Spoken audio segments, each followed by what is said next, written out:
Warning: Copyright disclaimer. Under Section 107 of the Copyright Act 1976, allowance is made for fair use for purposes such as criticism, comment, news reporting, teaching, scholarship, and research. Fair use is a use permitted by copyright statute that might otherwise be infringing. Nonprofit, educational, or personal use tips the balance in favor of fair use.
Warning: Copyright disclaimer under Section 107 of the Copyright Act 1976, allowance is made for fair use, for purposes such as criticism, comment, news reporting, teaching, scholarship, and research. Fair use is a use permitted by copyright statute that might otherwise be infringing. Nonprofit, educational, or personal use tips the balance in favor of fair use. Somebody's got to have some sense in this world. And a lot of white folk have demonstrated eloquently that they don't have no sense. And why should we be that way?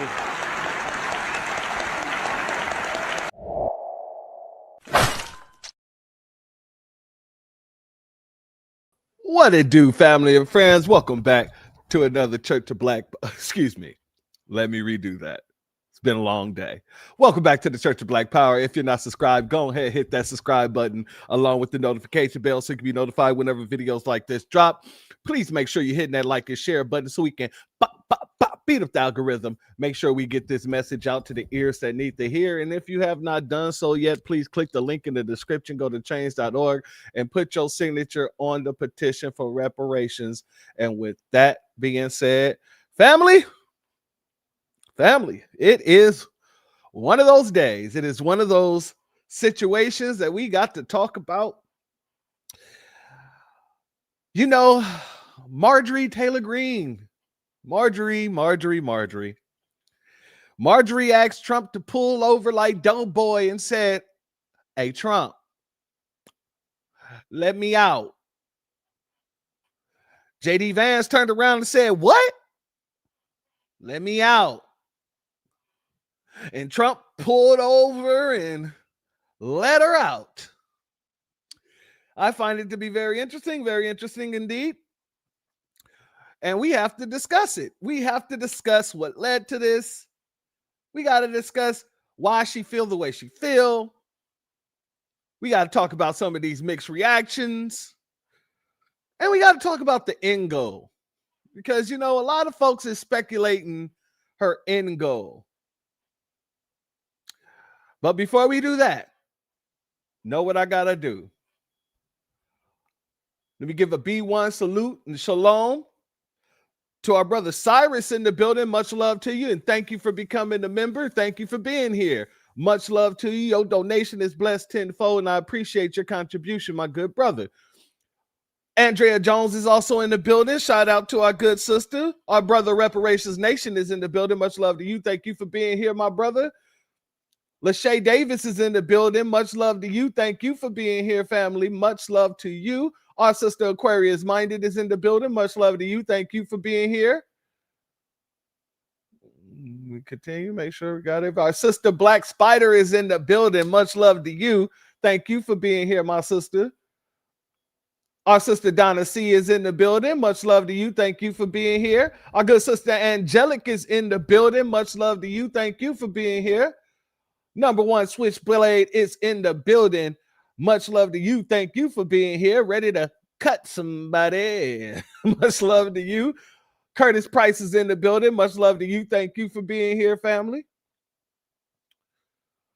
Our brother Reef is in the building. Much love to you, our good brother. Thank you for being here. Our sister Hurricane Nisi is in the building. Shalom and much love to you. Thank you for being here, my sister. Joseph Ward is in the building. Joseph Word. I don't know why. Every time I see your name, my brother, I get Ward out of that. Every single time. Much love to you. Thank you for being here, my brother Joseph Word. Much love to our sister Anita Harrell in the building. Much love to you. Thank you for being here. And for all those who are not in the chat, much love to you. And for all those who are going to catch this on the playback, much love to you. Thank you for being here on Leah's. Much love to you. And shout out to Detroit. Thank you for being here, family, as well as Brenda Thompson in the building. Much love, much love, much love to our sister Brenda Thomas in the building. Thank you for being here. And also a B1 salute and shout out to our good brother, Black Truth United. Thank you for your Cash App donation, family. Your donation is blessed tenfold. And I appreciate your contribution as always, my good brother. And thank you for being here as well. Let's get into this, family. Let's get into it without any further ado. We got to start off with her video. Let's go here.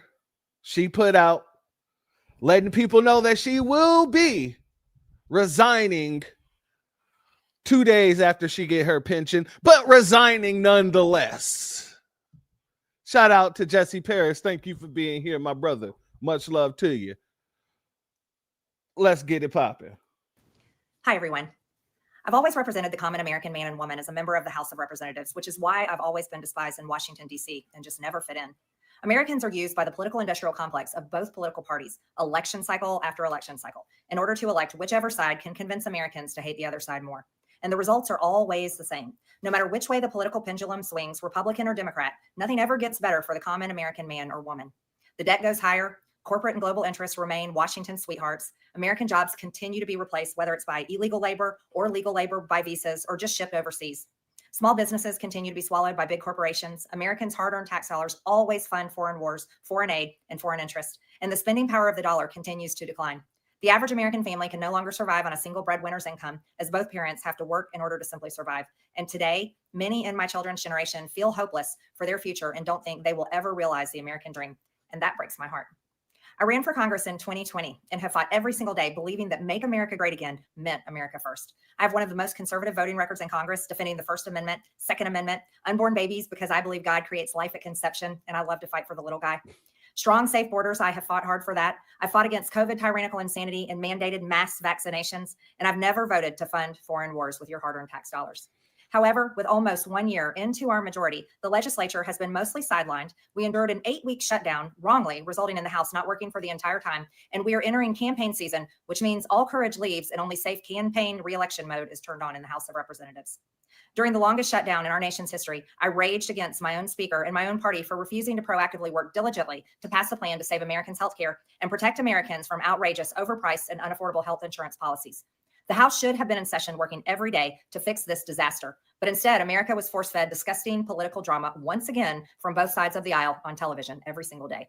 My bills, which reflect many of President Trump's executive orders, like calling for a new census counting Americans only to draw new districts, making English the official language of the U.S., making it a felony to medically trans a minor, and other bills like eliminating capital gains taxes on the sale of your primary home and eliminating H-1B visas, just sit. They all sit collecting dust. That's how it is for most members of Congress bills. The speaker never brings them to the floor for a vote. Many common Americans are no longer easily convinced by paid political propaganda spokespersons and consultants on TV and paid shills on social media, obediently serving with cult-like conviction to force others to swallow the political party talking points. Because they know how much credit card debt they have, they know how much their bills have gone up over the past 5 years. They actually do their own grocery shopping and no food costs too much. Their rent has increasingly gone up and up. They have been outbid by corporate asset managers too many times when they put in an offer to buy a house. They have been laid off after being forced to train their Visa holding replacement. The college degree they were told to earn only left them in debt with no big six-figure salary. They see more homeless people than ever on their own community streets. They can't afford health insurance or practically any insurance, and they just aren't stupid. These are the people I represent and love because that is who all of my family and friends are, common Americans. I've been blessed to represent the 14th District of Georgia for 5 years. The district is filled with some of the most wonderful, kind-hearted, God-fearing, patriotic, hardworking people you will ever meet. Good, regular, common Americans. I've worked hard to bring taxpayer dollars back home to help district needs. I impeached Biden's Secretary of Homeland after watching my constituents die as he facilitated dangerous open border invasion into America. And I led the effort to defund hard left politically biased NPR and PBS and the corrupt USAID, and I did that as chair of the Doge subcommittee. I have fought harder than almost any other elected Republican to elect Donald Trump and Republicans to power. I traveled the country for years. I spent millions of my own money. I missed precious time with my family that I can never get back. And I showed up in places like outside the New York courthouse in Collect Pond Park against a raging leftist mob as Trump faced Democrat lawfare. Meanwhile, most of the establishment Republicans who secretly hate him and who stabbed him in the back and never defended him against anything have all been welcomed in right after the election. And I will never forget the day I had to leave my mother's side as my father had brain surgery to remove cancerous tumors in order to fly to Washington, D.C. to defend President Trump and vote no against the Democrats' second impeachment in 2021. My poor father and my poor mother, it was way too much for all of us. Through it all, I never changed or went back on my campaign promises and only disagreed in a few areas, like my stance against H-1Bs replacing American jobs, AI state moratoriums, debt for life 50-year mortgage scams, standing strongly against all involvement in foreign wars, and demanding the release of the Epstein files. Other than that, my voting record has been solidly with my party and the president. Loyalty should be a two-way street, and we should be able to vote our conscience and represent our district's interests because our job title is literally representative. America first should mean America first and only Americans first, with no other foreign country ever being attached to America first in our halls of government. Standing up for American women who were raped at 14 years old, trafficked and used by rich, powerful men should not result in me being called a traitor and threatened by the President of the United States, whom I fought for. However, while yes, hurtful, my heart remains filled with joy, my life is filled with happiness, and my true convictions remain unchanged because my self-worth is not defined by a man, but instead by God who created everything in existence. You see, I have never valued power, titles, or attention in spite of all the wrong assumptions about me. I do not cling to those things because they are meaningless and empty traps that hold too many people in Washington. I believe in term limits and do not think Congress should be a lifelong career or an assisted living facility.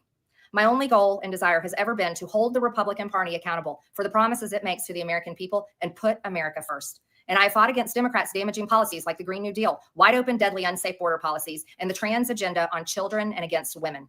With that has brought years of nonstop, never-ending personal attacks, death threats, lawfare, ridiculous slander and lies about me that most people could never withstand even for a single day. It has been unfair and wrong, not only to me, but especially to my family, but it's been wrong to my district as well. I have too much self-respect and dignity. I love my family way too much, and I do not want my sweet district to have to endure a hurtful and hateful primary against me by the president that we all fought for, only to fight and win my election while Republicans will likely lose the midterms, and in turn be expected to defend the president against impeachment after he hatefully dumped tens of millions of dollars against me and tried to destroy me. It's all so absurd and completely unserious. I refuse to be a battered wife, hoping it all goes away and gets better. If I am cast aside by the president and the MAGA political machine and replaced by neocons, big pharma, big tech, military-industrial war complex, foreign leaders, and the elite donor class that can never, ever relate to real Americans, then many common Americans have been cast aside and replaced as well. There is no plan to save the world or a 4D chess game being played. When common American people realize and understand that the political industrial complex of both parties is ripping this country apart, that not one elected leader like me is able to stop Washington's machine from gradually destroying our country. And instead, the reality is that they, common Americans, the people, possess the real power over Washington, then I'll be here by their side to rebuild it. Until then, I'm going back to the people that I love, to live my life to the fullest as I always have, and I look forward to a new path ahead. I'll be resigning from office with my last day being January 5th, 2026, and I look forward to seeing many of you again sometime in the future. May God bless you all, and may God bless America. All right. I know that was hell to get through. That's why I didn't stop and go. I didn't want to have to hear her voice no longer than I needed to. And I didn't want you to hear her voice no longer than you needed to. Okay.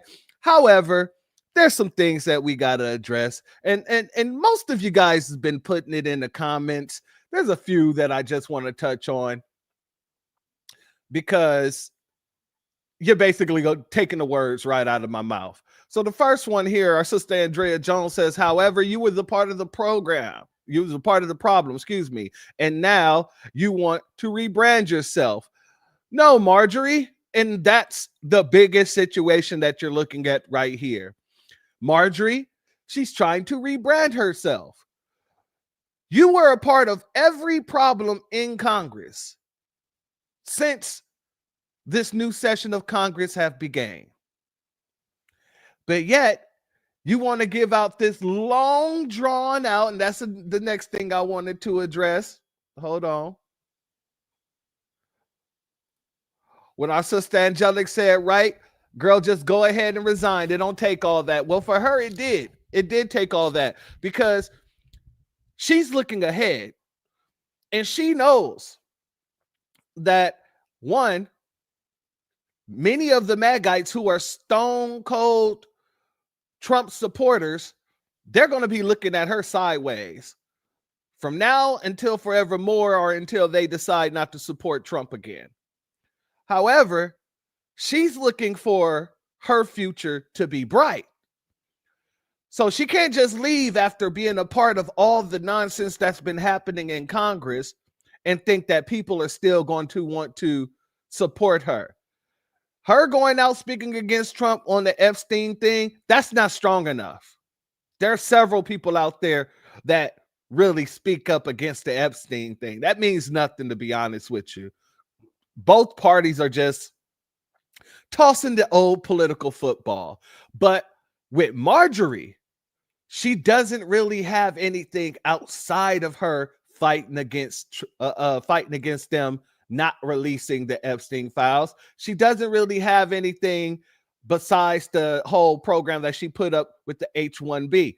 Now, my opinion on this, and this is just me personally, I truly believe that she already knew right after she got her pension, she was going to be bowing out. And that's why she started dropping all of these different bills. The bill where she was against the whole 50-year mortgages and things like that. The whole bill about making sure they eliminate the H-1B1 visas. And then the Epstein situation, she made sure to be loud as can be. Because in my heart, my mind, I truly believe that she already knew she was going to be doing this at the end of last year. That's just me. I know in my heart of hearts that she's already eyeing that governor's seat. This is just my opinion. She's eyeing that governor's seat because here's the thing. Some people are saying she's looking at running for president. She ain't got enough clout to run for president. There's not enough people who really support her to run for president. But right now in Georgia, oh, she's one of the biggest names in Georgia. When she come across your TV, you know who she is. When you hear her voice on the radio, you know who she is. One might dare to say that she's trying to make sure that she's the face of the Republican Party that opposed everything that MAGA or partial of MAGA, because they're in the middle of their civil war. She wants to snatch up the side that really cares about the Epstein trial, the Epstein case. She wants to snatch up everybody that don't like what Trump is doing to the farmers. She wants to snatch up all the people who really don't like the policies that Trump is putting into place as of right now. And if she can take that home with her to Georgia, and Brian Kemp is going to be leaving, at the end of this year, November? Oh, yeah, she's most likely to win. And then she won't have to worry about dealing with anybody in the Republican Party in such a way. She would actually have the tables turned, where the Republican Party would have to come to her, because Georgia is one of those critical ass states to win if you ever want to be a president. So no, I don't think that she's going to run for the presidency. But what I do believe is that she is eyeing that governor's seat, because in her own right, if she wins that, then she would be basically her own president. Let's keep it 100. That's all a governor is. A governor is just like the president of whatever state they're running. So she wouldn't even have to run for the presidency until after she's hit her cap on being the governor of Georgia. And she got a damn good shot at that. And if you don't think she got a damn good shot with all the races in goddamn Georgia, you might need to relook at Georgia. So no, I don't think that she's going to be running for the presidency. Not yet. Now, can she? And will she? Most likely later on down the line, if she wins the governor's seat, yeah, that's going to give her a little bit more time to kind of sway the rest of the country, because you're not going to be able to just run for office, run for the president of the United States and just be in all-out races. Trump is an anomaly. Trump is an anomaly. Let's be very clear about that. Many folks aren't just going to go and just support you as an all-out racist, though. Excuse me.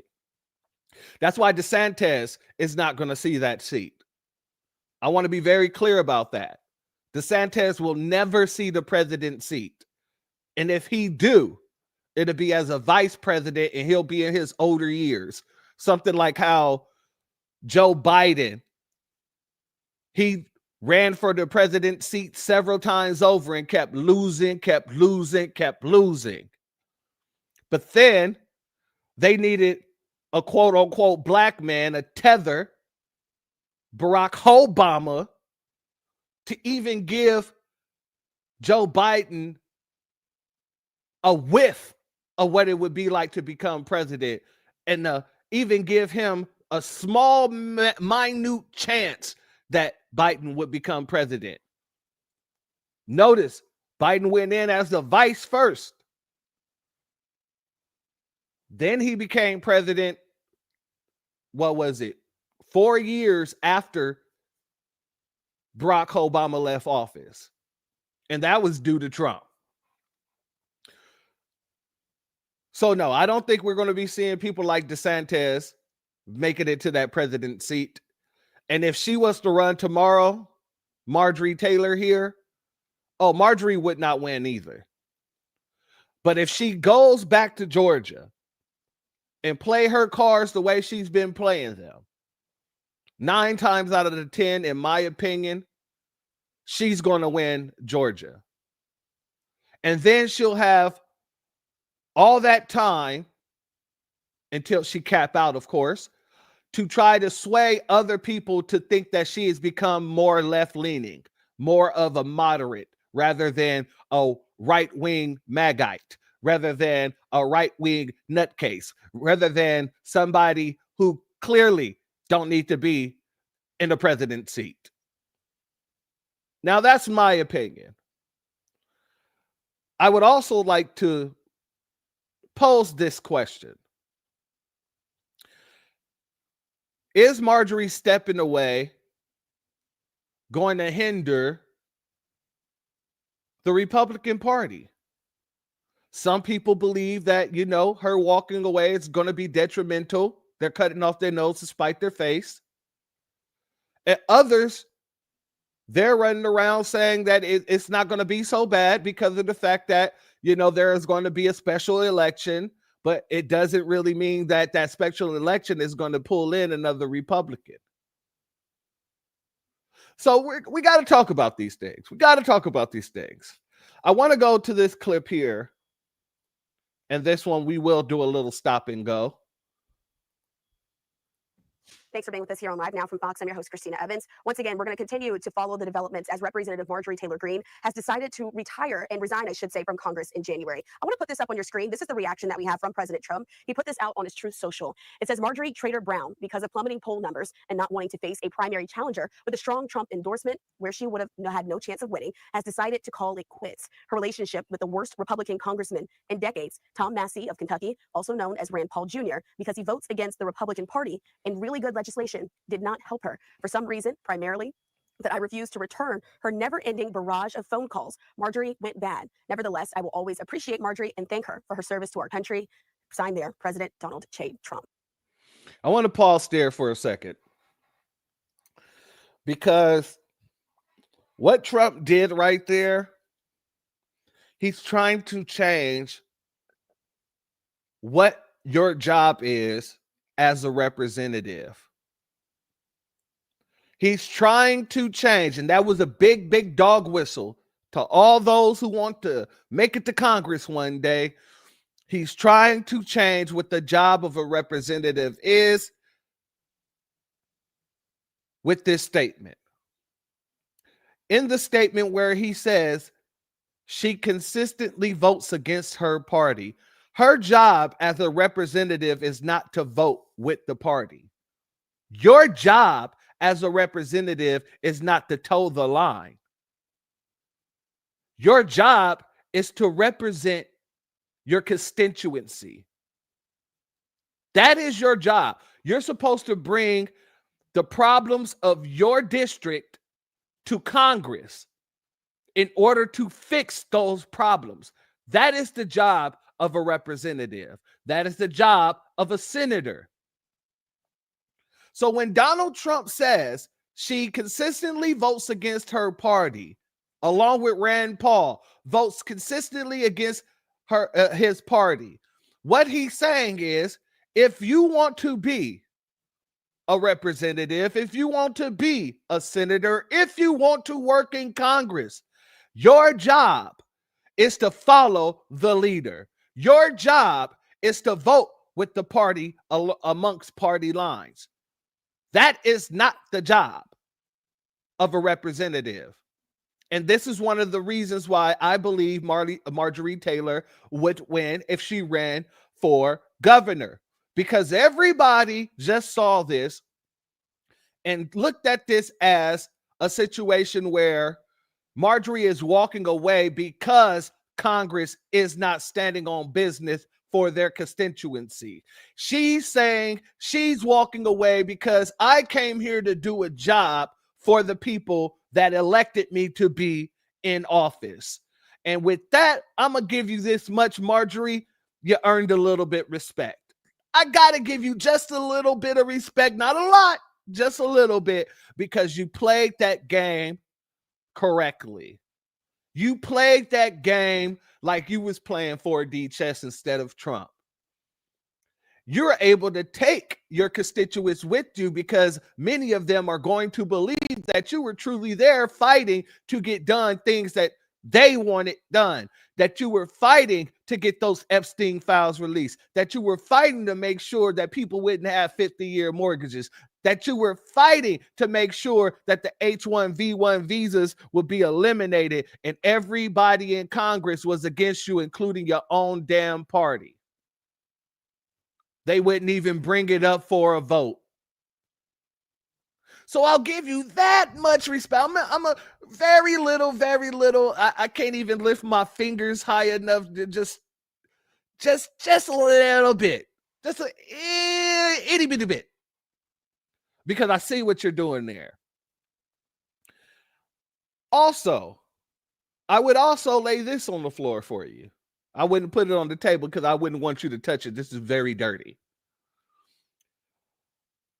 Marjorie's being pushed out by her own damn party. So, of course, she's trying to save face, and many of you put it in the chat. It's written all over her face. And I agree with you. She knows damn well she was trying to make sure that that strong face didn't look sad, that she stayed strong like her face looks in the mirror every morning when she wakes up. Oh, yeah, you can bet your bottom dollar her feelings are really hurt because she thought she was the doll and the belle of the ball when it came to the Republican Party, only to find out that the second that you run against your president, there is no loyalty amongst dogs. Let me rephrase that. No, that's a good analogy. There's just no loyalty amongst dogs. Now, I'm going to play this clip real quick just to remind you guys. Shout out to our brother and Grandmaster teacher, Dr. Kaba, who reminds us exactly what our good brother Malcolm X spoke about. Let's go here. Warning. Copyright disclaimer under Section 107 of the Copyright Act 1976, allowance is made for fair use, for purposes such as criticism, comment, news reporting, teaching, scholarship, and research. Fair use is a use permitted by copyright statute that might otherwise be infringing. Nonprofit, educational, or personal use tips the balance in favor of fair use. Everybody suspect that would do me harm. And don't ever forget Malcolm. Malcolm said that Republicans are brute wolves and Democrats are sly foxes. Preach. But don't ever forget they both belong to the dog. Amen. So when I say there are no honor amongst the dogs, family, what happens when a male dog smells a female dog in heat? Does that dog care about whether that dog belongs to another male dog? Does that dog care about whether or not that female dog has puppies with another dog? No. That dog only cares about tapping that ass because they know that that female dog is in heat. And that's exactly what you're seeing here. There is no honor amongst thieves. If you steal too much, let's be honest. There are many, and the best analogy I can give for that one is the Batman movie, the one with Heath Ledger in it, Dark Knight. In the beginning, they were robbing a bank. And every time that a person in their crew got finished with their job that they were supposed to do, because every person had a part, someone in the crew would take that person out. And it happened like that all the way till it got down to the last person. And then Joker came out and took that person out and got away with all the money. That's what we're witnessing here. No honor amongst thieves. And when we said the MAGA's movement is dead, if it's not dead, it's on its dying bed. It is on its last leg. And a lot of people are trying to take credit for it, but we already know who can take credit for it. Because we already said MAGA was going to destroy itself from the inside out. I've done a broadcast right after Trump got elected. And I asked a very pivotal question.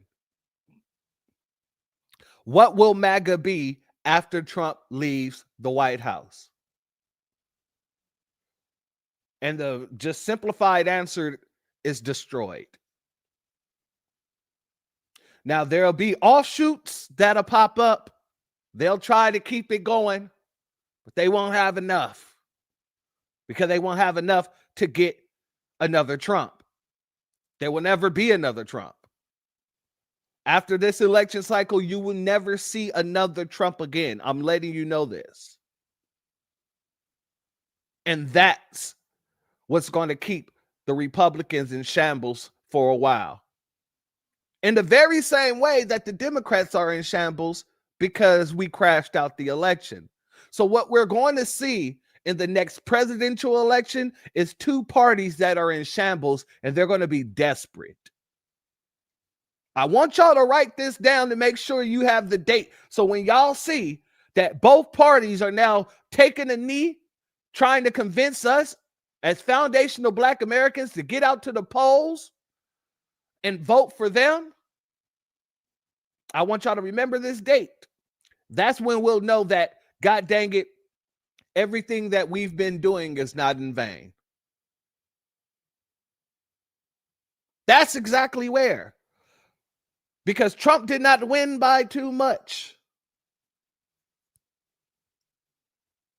All it would have taken was a handful of FBAs to go to the polls and put Kamala's name down on that ballot. Not even a lot. But I'm so glad that we were on code, because all this needs to happen. And it needed to happen. Let's be very clear about that. And now everything that we've been saying is coming to fruition. Shout out to our good brother, Cut the Check, in the building. Much love to you. Thank you for being here, family. Family, let's let her continue. And so we do want to play out that social media video that I referred to that Marjorie Taylor Greene put out as she announced her resignation from Congress. Let's listen into that here on Live Now from Fox. I've always represented the All right, we're going to skip on past that because we watched that in its entirety.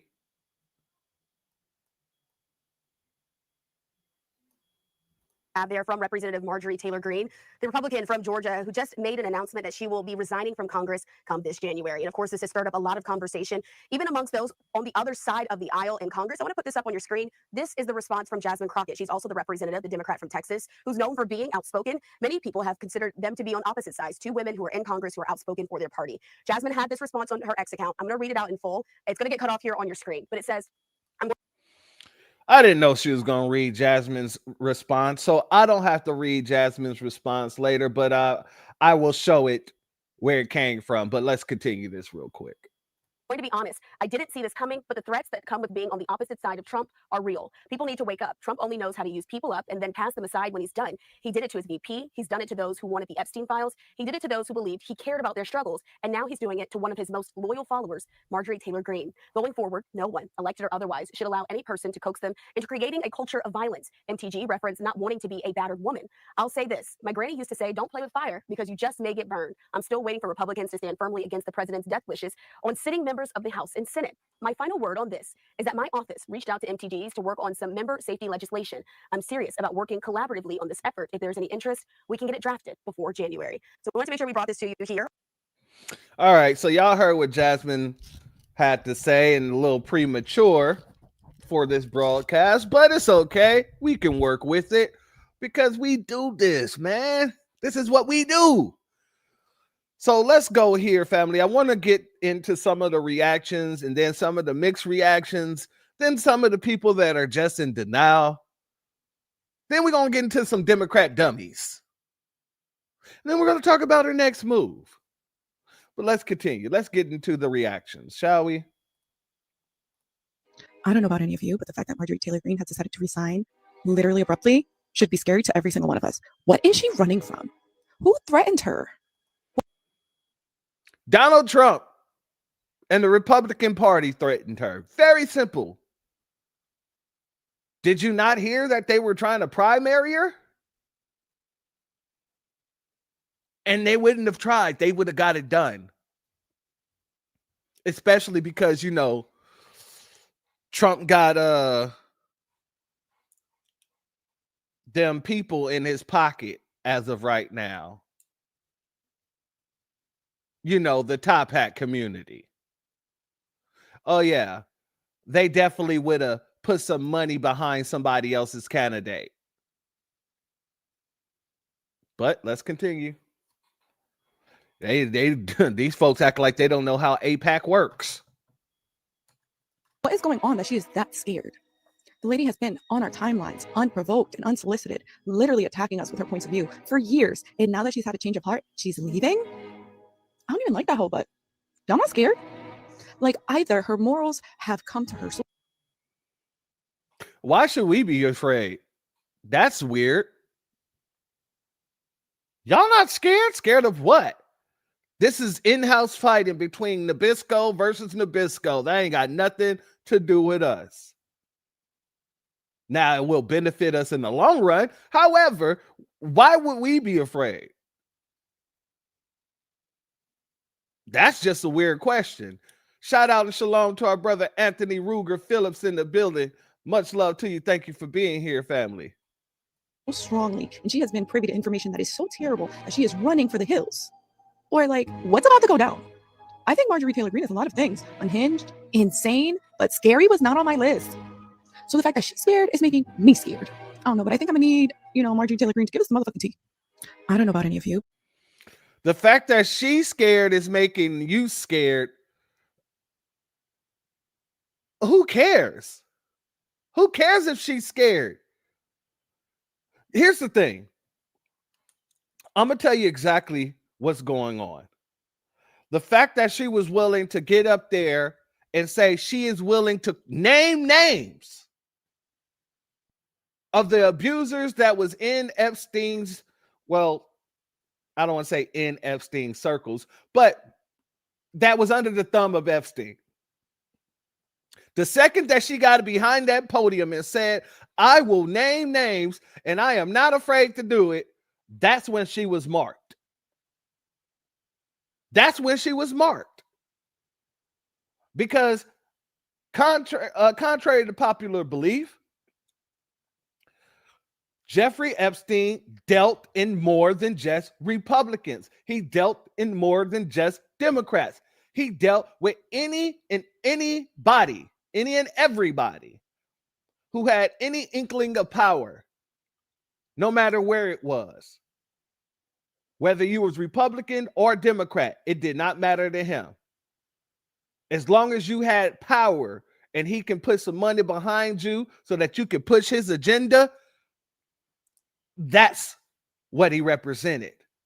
So there are a lot of people who are Democrats. There are a lot of people who are Republicans where they know it's in their best interest to shut that woman the hell up. That's why her party is turning on her as well. It's not just about Trump. The party is turning on her because they know that all of them will be implemented regardless of party. And like I said, when we spoke about this a few days ago, when I was telling everybody when they release those files, if they release those files, it's going to be scrubbed the hell down. Scrubbed all the way down. And I can almost guarantee you that. Because there's way too many people within government today who still have ties with him. And when I say who still have ties, whether he's dead or alive, Ghislaine Maxwell is still here and she still knows those names.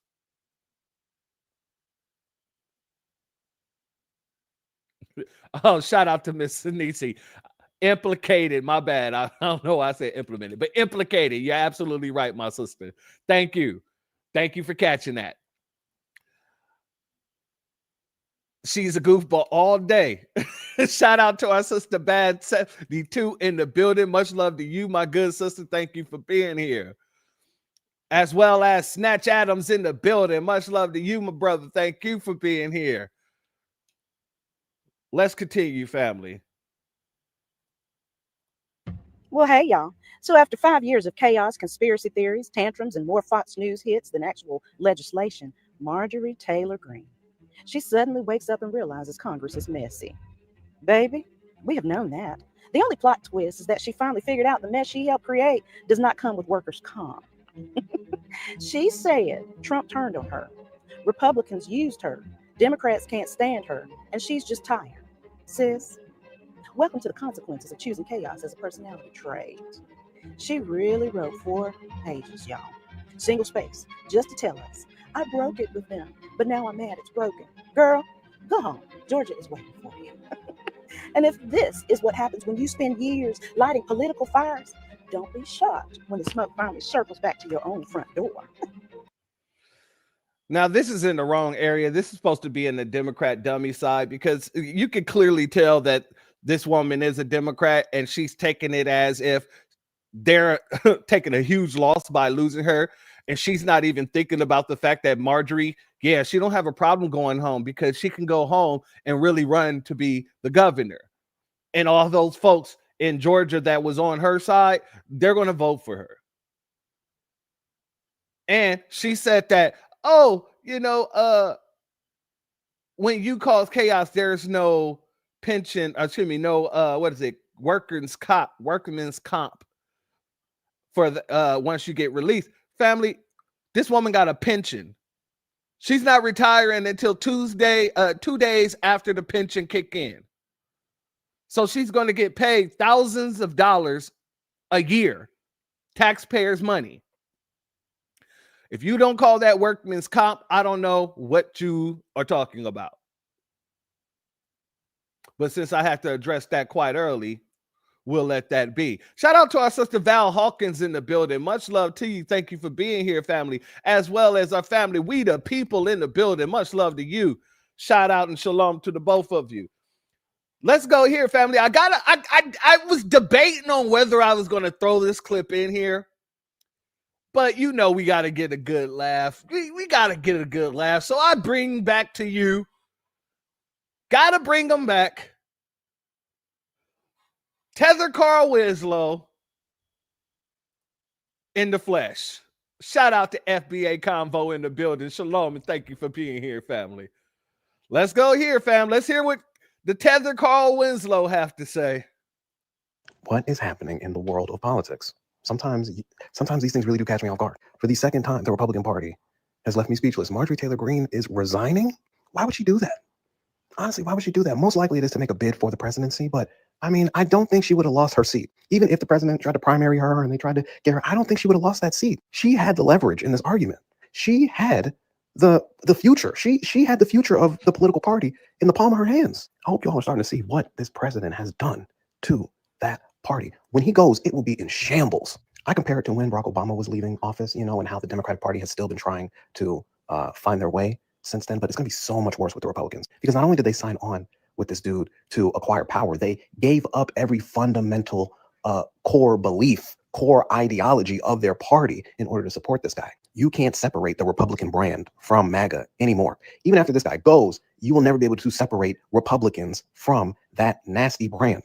And we all know what comes with it. You know what I mean? The Christian nationalism, you know what I mean? The pseudo-Nazi rhetoric, all of these things that have become a very loud part of the Republican Party are going to be, they're not going to be able to just go back to saying, we want to fix your finances. But if anybody had a chance to sort of rally the troops and forge a future path for that party, I do think it would have been Marjorie Taylor Greene.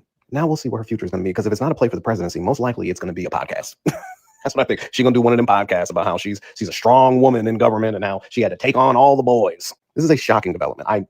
I'm truly speechless. Had no idea this was coming. What? Yeah, it won't be the presidency. And she has other options outside of that podcast. She might get hired by Fox News. She might go start her OnlyFans. She might call it like Only Rugs. She could go and work for HEB. She has other options. But I'm truly thinking that she's going to go run to become the governor. And that way she'll have a lot more power than she had by sitting in that congressional seat. Because in that congressional seat, she had to really, as Trump say, toe the line. She had to do what she was told. She voted in the way they told her to vote. And that's how many of them do. Y'all remember when AOC first got into office and it was her and the rest of the quote unquote the squad, and they thought that they were just going to shift the way that the Democrats did business. And apparently Nancy Pelosi got on her head and let her know what the real was and how things worked up there. And then what happened? She fell right in line, didn't she? She fell right in line. Shout out where she said yes. That is Cleveland. Oh, that okay. Yeah. That definitely, he definitely looks more like Cleveland. Cleveland Brown it is. I did not see, now I'm not going to be able to unsee that. My name is Cleveland Brown, and I am proud to be right here in my hometown. There's old friends and new friends and even the bear. Oh, good stuff. Good stuff. Shout out to Aquarius Minded for that. Let's get inside to some of these mixed reactions. I'm never going to be able to unsee that. Let's go here, family. Before you go changing your opinion about Marjorie Taylor Greene, there's some things to consider first, some facts, like how she conveniently timed her departure, her resignation to occur and be effective just a couple of days after she will get her full pension from Congress, and how she went from a net worth of $700,000 when she was first elected to now nearly $25 million. She fully enriched herself and her family off of Congress, doing the same thing she railed against in her video. Oh, and speaking about her video, she did leave out the part where she would condemn far-right white supremacists. I didn't hear her talk about that at all. So I'm going to assume that she still believes in white supremacy and is a full-on racist herself. What shade? You would be assuming correctly, sir. You would be assuming correctly. She never said she was going to walk away from the white supremacists, did she? She never condemned white supremacy, did she? No, she didn't. She just talked about how her party used her, how Trump abused her, and the Democratic Party clowned her. Yeah, she never said she was going to walk away from her supremacy because she believes in that. And you people forget that white women are some of the staunch supporters of white supremacy because they get the most benefits out of white supremacy. Let's continue. Reparations Nation says, sir, you believe in white supremacy. These whites upset me. Hey, you never can trust a Nabisco. Don't trust these Nabiscos. So I feel you. Let's continue. For her was talking to the victims and survivors of Epstein and hearing their stories and relating to that and seeing just how widespread this was. And she's jumping ship, the first rat to jump off the ship as it starts going down, because that's where it's going. She even said that they're going to lose the midterms, the Republicans are, and Trump is going to get impeached again and more than likely removed, especially after seeing unanimous consent, all of Congress voting except for one person to release the Epstein files. She knows what's coming. She's bailing while she's got her money and she's gone. Thank goodness for that. Full breakdown of this on my YouTube channel. Go there, check it out. Link in bio. Comment, like, share. Let me know what you think about this. Follow, subscribe, and I'll see you. No, we won't be following or subscribing to you. Let's go here, family.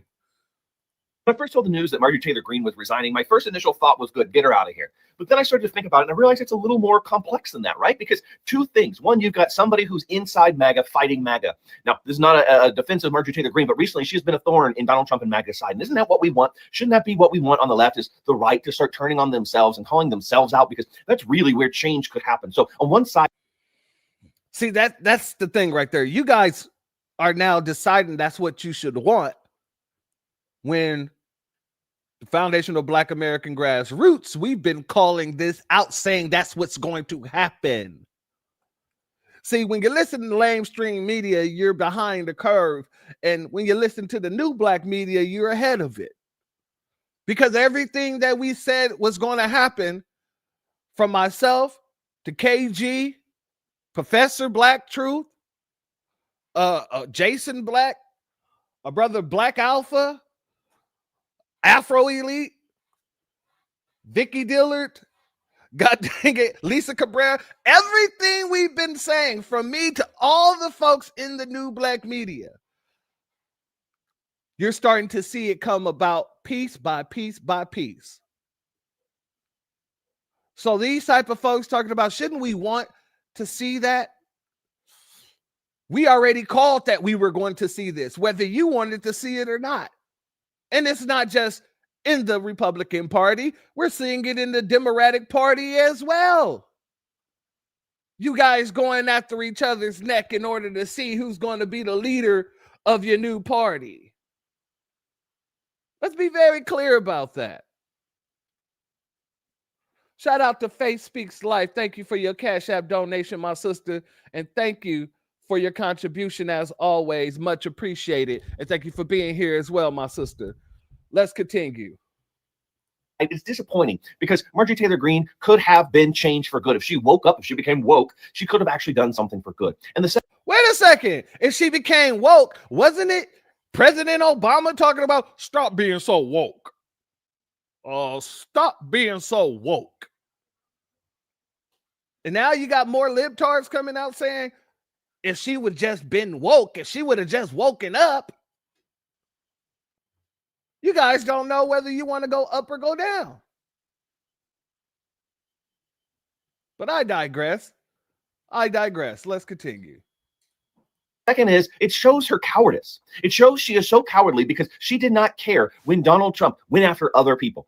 She didn't care if he called him names. She didn't care what he did. But as soon as he turned his ire on her, she got her feelings hurt. And she said, I can't do this anymore. I don't want to be part of this anymore. Everything's so corrupt. Now, I've seen other things, other theories, AOC floating. Oh, it's funny. You're going to retire as soon as your pension is fully guaranteed. After you made, what, millions? I don't want to quote a number, but I thought it was 25 followed by a million on trading, insider trading within the government. So it seems a little interesting in terms of timing. Is she gearing up for a Senate run? Some people have floated president, whatever. How ridiculous or how sane you think those claims are, those are what's floating around right now. But I think at the end of the day, I'm disappointed because you finally had somebody who was stirring up the dust in their own party. And now she's going to take the coward's way out because she just doesn't want to get her feelings hurt from Donald Trump because he's calling her names and she feels unsafe. The country's unsafe, Marjorie Taylor Greene. MTG, the country is unsafe because of you and people like you and your party. People feel unsafe every single day leaving their house because of what you have supported. So yes, I give you grace and a little bit of credit for these last few months, but that is not a forgivable thing. You helped create the beast, and when it became too big to control, you walked away. That is not what a patriot does. That is what a coward does. When I first saw the news that Marjorie Taylor Greene— Damn, Marjorie, you got people out here calling you a coward. Oh, I wouldn't take that laying down, Marjorie. I would have to go out there and handle some business because, you know, you were the only one standing on business like that, right? You were the one more openly spoken. You were the one who was willing to get out there and let people know. And when Jasmine Crockett said dumb stuff, you were sitting there saying dumb stuff with her. Y'all was having dumb offs. You know, Marjorie, I wouldn't take that laying down. I think that you need to go ahead and, you know, address some of these people that you will want to be your constituents. I'm pretty sure this man isn't in Georgia, so that's not even the case. But still, for you to be called dumb, you know, very interesting. Very interesting. Let's continue, shall we? Let's go here. I have to change up some stuff here. There we go. Let's bring this back up. Marjorie Taylor Greene resigning is incredibly good news, but probably not for the reason that you think. Of course, we're excited when a shitty person gives up power because power should not be held by shitty people. However, we should look closer at what we know about Marjorie Taylor Greene and ask ourselves, why is she doing this? And to understand what her resigning means, we need to remember these three things about her. One, she's actually an incredibly smart political agent. I know that might be surprising to many of you because she says seemingly very dumb things all the time, but all of the dumb things that she has said has advanced her political career. She's been saying them on purpose. Not to mention the people who actually talk to her behind the scenes have talked about how she says and does those things for the cameras. Behind the scenes, she's actually a very shrewd political negotiator. Two, she is endlessly ambitious. She is always trying to climb the ladder whenever and wherever she possibly can. Three, she doesn't really give a shit about anyone other than herself. Now, at this point, you're probably sitting there going, Luke, you just described an incredibly shitty person who happens to be talented at being shitty. Why is any of that good news to me, presumably a not shitty person? To which I ask you, if we know that she is very good at recognizing the way the political winds are turning, and she is incredibly ambitious, not just to the point where she wants to be on the winning side, but she wants to be leading the winning side, and she doesn't give a shit about any real beliefs, and she'll just jump on board with whatever beliefs she thinks are going to win,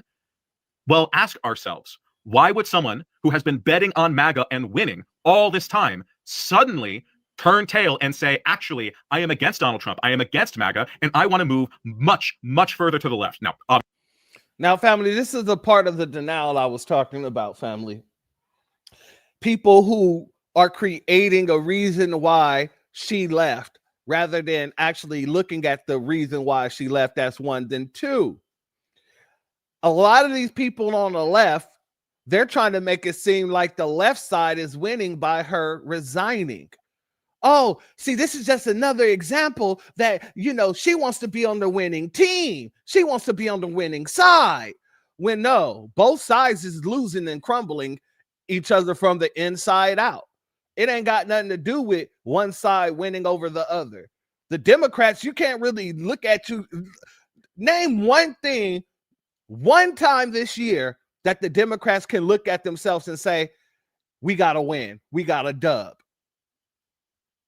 There has not been one thing that you can say that the Democrats have got a dub on.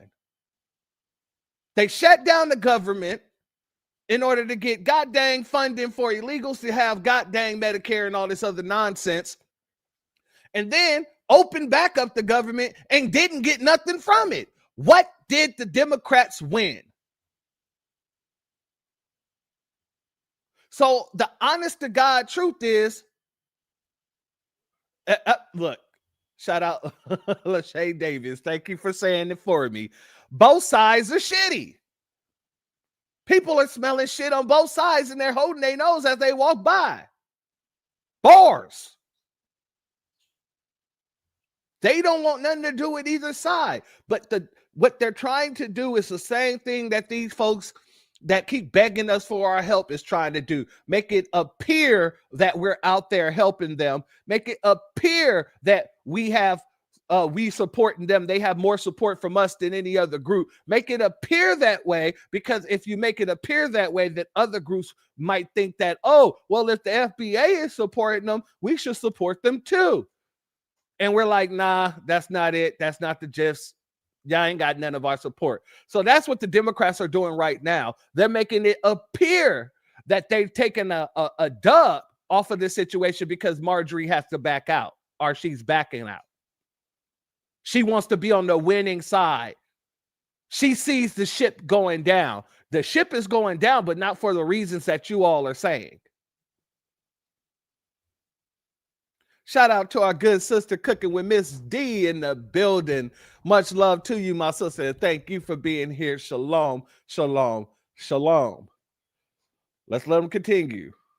Obviously, she's not on the left politically, but from where she was, which was about as far right as you can be, she is hightailing it to the left as fast as she can get away with, which means that she has been sitting inside the belly of the beast of MAGA this entire time, and she is signaling to everyone else that she thinks their days are numbered. She is trying to lay the groundwork to get out of that sinking ship before it goes under, which lines up with a lot of what we are seeing from Republicans right now. They are continually signaling that they don't think that they are as strong as they have led us to believe they are, which means as common people, we should get more comfortable calling their bluff anywhere and everywhere, because all signs point to the fact that they are bluffing. At this point, the only way MAGA is able to maintain their aggressive stance is if they were to commit a full-on coup, if they were to take military control of the United States. But with people who we thought were diehards like Marjorie Taylor Greene jumping ship and Trump now cozying up to Democratic Socialists or on Mamdani, we're going to have to start recognizing the fact that they don't think that they can issue those orders. They don't think that they have the power to seize control of our country. And it's...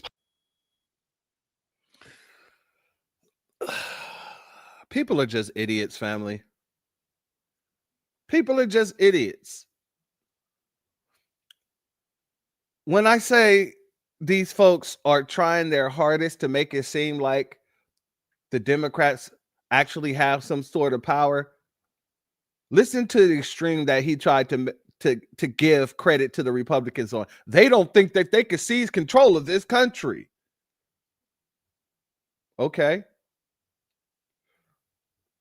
But if that's the case, then why did it take so long to open up the government?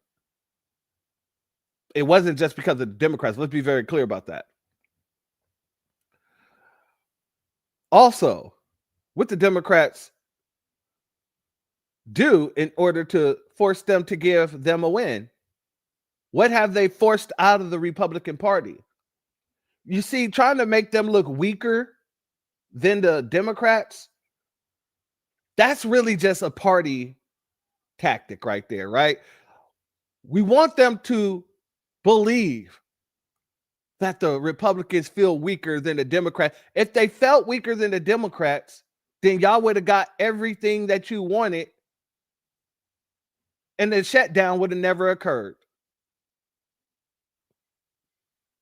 This isn't about whether or not the Republican Party is getting weaker and she's jumping off. No, the Republican Party turned on her because they didn't want to be implicated. They turned on her and agreed with Donald Trump when Donald Trump called her a traitor.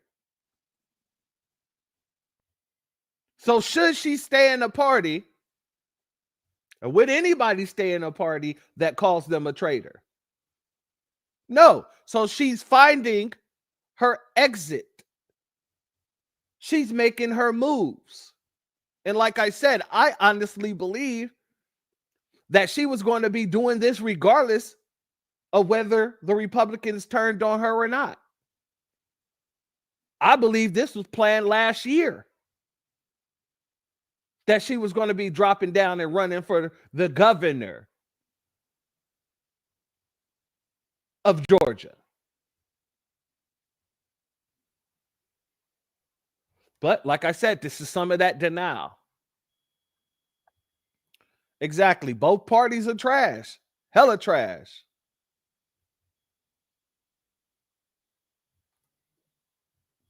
Her side of the aisle is the reason for political violence. Quiet is kept. I'm going to be honest with you. Both of them. It isn't just her side of the aisle. God dang it. The Democrats, I'm pretty sure they're very responsible for some of that political violence. Very responsible.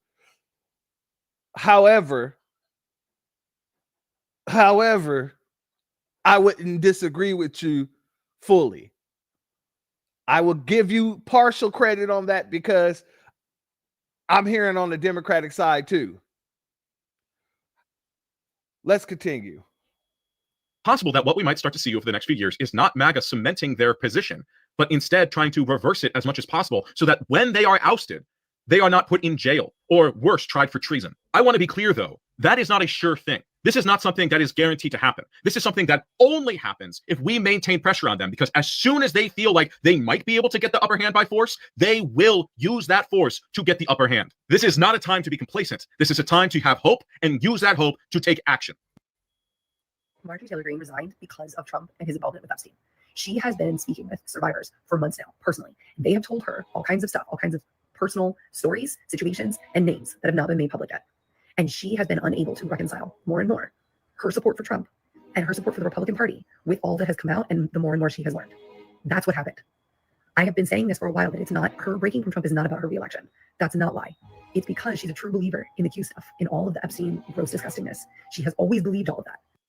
Family, look at the freaking, they say there are 5 stages of grief. Denial being first one, right? This is what this woman is. She's in denial right now. And I'm not saying it has nothing to do with the Epstein files. What I'm saying is this.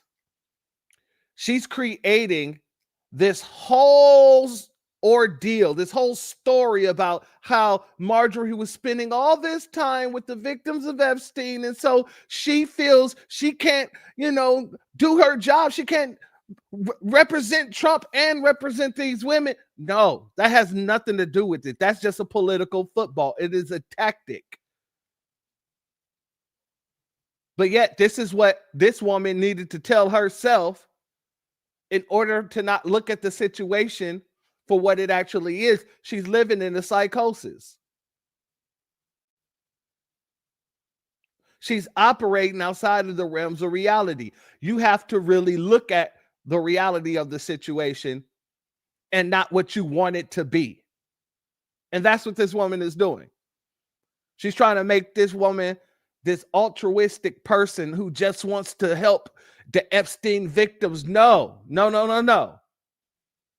From everything we done seen from Marjorie Taylor Greene, yeah, she's out for self and she knows what she's doing. Let's let her continue. And now she knows that Trump is going down for this. She knows he's involved, and she knows all kinds of Republican donors and congresspeople and business people. The Republican Party has been covering this up, and she knows that. So she knows. Mind you, family, MTG was in Congress since 2020 when Biden was in office. They already had access to those files. And you're telling me that she's just now getting this feeling of regret? after being or having access to those files for over 4 years, going on 5. Well, actually 5 going on 6 now. We're going into 2026. No. And people like this will spread a bunch of ignorance. So now you're going to have a bunch of people running around talking about, oh, Marjorie Taylor only dropped out because, you know, she couldn't do it anymore. She was spending all that time with the Epstein victims and she already had all that damn evidence. And the same thing goes for the Democrats. Both sides had access to these documents, but yet, the Democrats use it as a political football once Trump gets in office because they think it's going to be more damning towards him. And when Biden was in office, you had people calling for it to be released because they thought it was going to be more damaging towards him.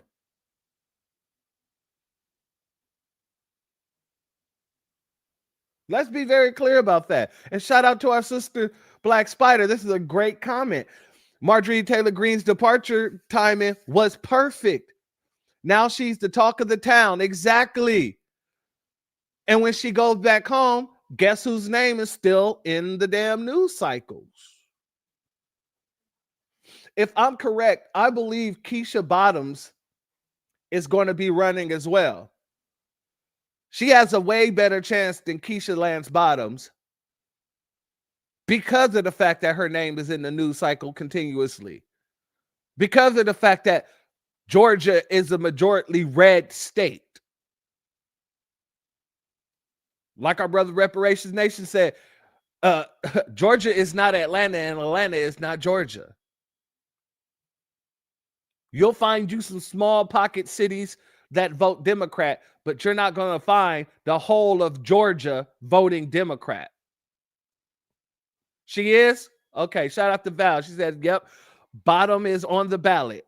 Yeah, and her bottoms are going to get kicked off the ballot. I guarantee you that. Nobody's going to vote for the Keisha Bottoms. She's out of there. She's out of there.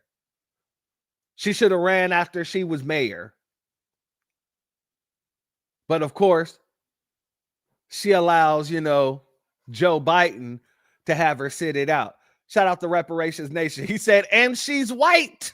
Absolutely. That alone is enough for Georgians to say, yeah,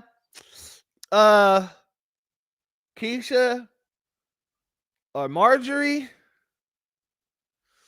yeah, this isn't even a second thought. I'm just going to go ahead and hit Marjorie Taylor Greene.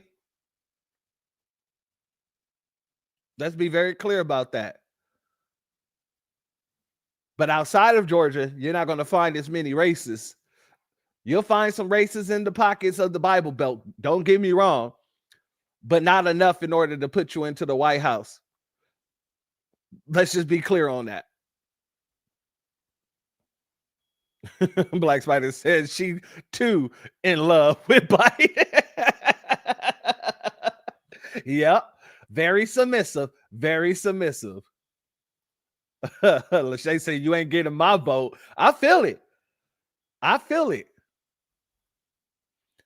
Just ATL. Those going to be her only votes. KLB, Keisha Lance Bottom, has just a few more votes than Big Mama Jamma did. Hey, and I guarantee you, nowhere outside of Atlanta is she's going to get any more votes. If it's not a Democratic city, and really Atlanta is really the only real Democratic city out of Georgia. Now there's some small little enclaves that vote Democrat, but it's not like not like Atlanta. Atlanta is like the hub of Democrats there in Georgia. So outside of Georgia, Keisha's going to have a big problem. And that problem is going to be, based off the color of her skin and not the content of her character. Guaranteed. Even though her character is horrible too. Either way, she's not going to make it.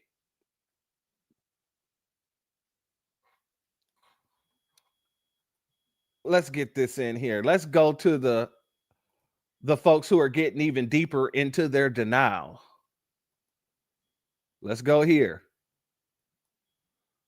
These are the people living in a delusion. Like, they did not only create a delusion, but they created a delusion within a delusion, like they was in Inception. Let's go here, family. People keep saying MTG resigning means the movement is falling apart. It doesn't. It means they're changing how they operate. Family, does it look like the movement is falling apart, or does it look like they're changing the way they operate? You don't have a civil war then saying, oh, we're just trying to decide on how we're going to change this operation.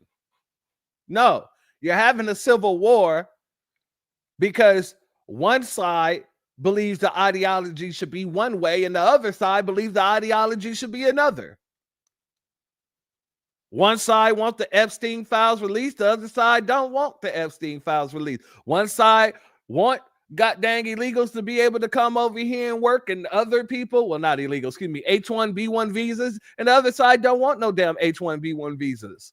This is where you're having a civil war in the whole goddamn party and the MAGA movement as a whole. As a whole. So yeah, it's not just about switching the way they operate. It's about making sure they get out people who's not thinking in the manner in which they're thinking. Trump said it himself. Marjorie consistently voted against the party. So he's telling you exactly what this is about. You ain't rocking with the party. We're going to push you out of this party. That's what this civil war is about on both sides. I wouldn't be surprised if the people that get kicked out of the Republicans and the people that get kicked out of the Democrats all become third party and go to the Green Party.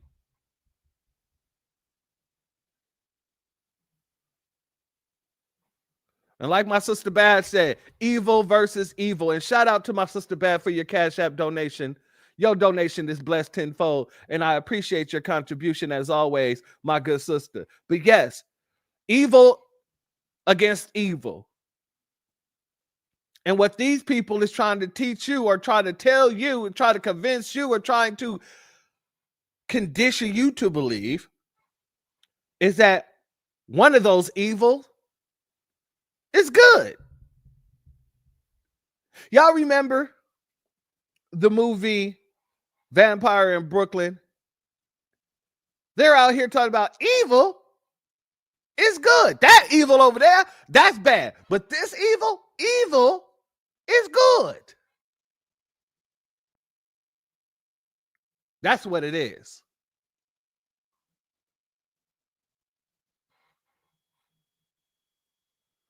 Shout out to Lachey. Say, yep, in other words, if you go against the cult leader, you're out. MAGA is the biggest cult ever. You ain't lied there. You ain't never lied there. Val says she's not a loyalist. I feel that. Yeah, but that's what it all is. Evil is good. That evil over there, that's bad. But evil is good. And if you get you a piece of evil ass, woo!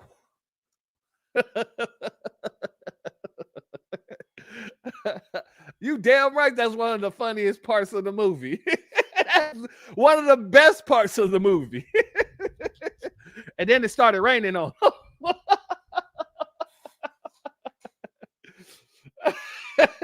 Right? He had some people at the church saying that. Yes.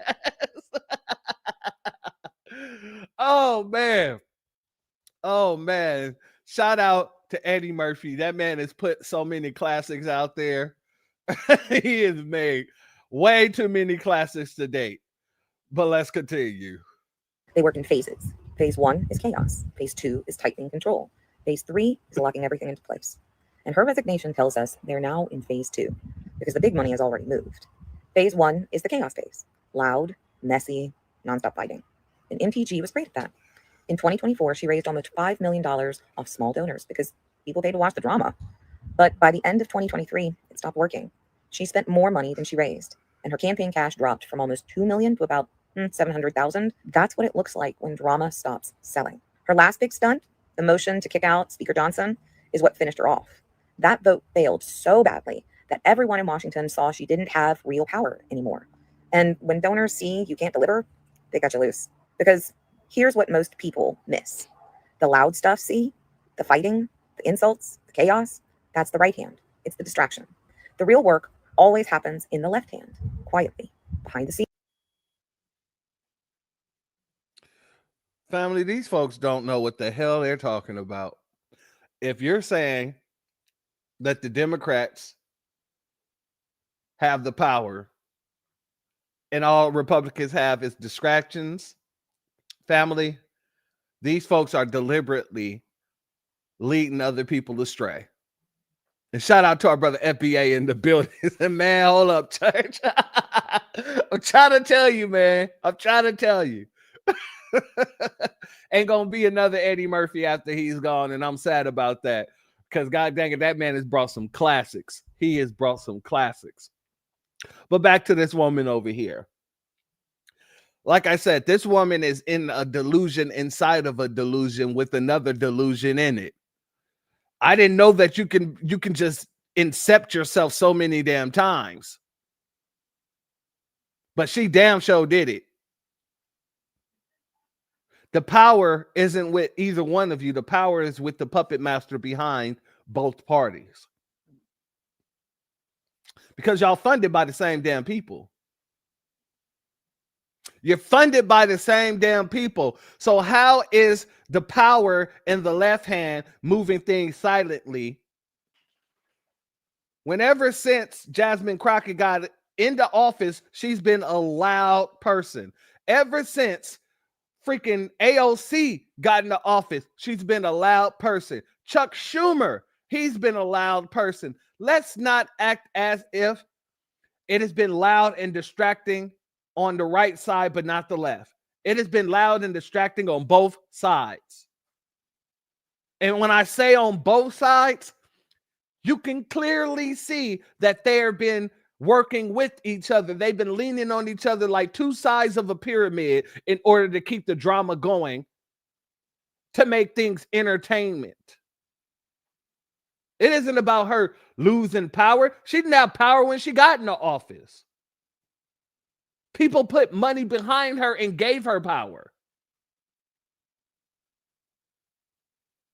So for you people who loves, and you got, and this woman specifically, with all the damn dog hair on her sweater and everything, you folks better learn how this game really works.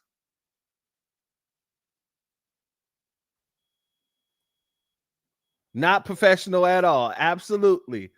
APAC funding, they get money from everybody, anybody, everybody. Shout out to our good sister Black Spider for your Cashapp donation. Your donation is blessed tenfold, and I appreciate your contribution as always, my good sister. Everybody, they get funding from the same mother lovers. Oh yeah. Oh yeah, dog hair all on the sweater. That's what all this is. She didn't even have the good sense to take a lint brush and brush it down because she knows it's just going to get back there. That's all dog hair. Trust me when I say I got a dog that sheds. I know dog hair when I see dog hair.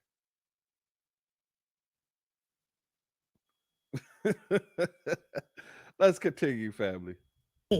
While everyone is staring at the noise, and the donor money had already moved to the left hand. Only about 17% of money going to House candidates now comes from people in their own district. That means the other 80% is controlled by big national donors. And those donors are no longer paying for chaos. They're paying for people who will quietly change the system. You can see it in where the money is going. Millions of dollars are going into states like Virginia, Wisconsin, and Michigan to change voting rules, change labor laws, and weaken public education. This isn't about personalities. It's about reshaping the system. And it's not only MTG losing support. Gates already lost backing. Boebert's fundraising has tanked. Carrie Lake's big donors pulled away. Jim Jordan stopped getting momentum after failing to become speaker. All the loud troublemakers are getting cut off at the same time. Meanwhile, the money is flowing to people who actually rewrite rules. Let me tell you why what she said is factually incorrect. They're taking away those people's funding because they don't see them actually doing for the party in the way that they want them to do. It isn't because they're loud, because all the donor got to do is tell you, hey, you're being a little bit too loud. You need to calm that down. You need to be more likable. You need to present yourself a little bit better so that, the people don't turn against you. The donors tell you what to do once they give you the money. Don't get it confused. If they want them to quiet down, guess what? They'll quiet the hell down. All they have to do is have Zaddy come over and say, hey, you talking a little bit too loud. You're stirring a little bit too much shit. The shit is hitting the fan a little bit too much. Look at Jasmine Crockpot. Just last year, she neck twirling, she head whirling, crooked wigs, horrible looking. Then all of a sudden, it's a new year, a couple of months into a new year. All of a sudden, she disappears for a little bit. She comes back and she got a new wig that looked just a little bit better than the old ugly crooked wig that she used to wear all the time. She's not so neck snappy. All of a sudden, she knows how to talk with sense. Exactly, my sister. Someone told Jasmine to shut up, or you're going to lose your donors. We're going to walk away. And you know who that was? I'm pretty sure it was George Soros' son, because, he's one of her supporters. And if he's one of her supporters, I'm sure his father is one of her supporters. So at the end of the day, yeah, I can pretty much guess who told her to shut up.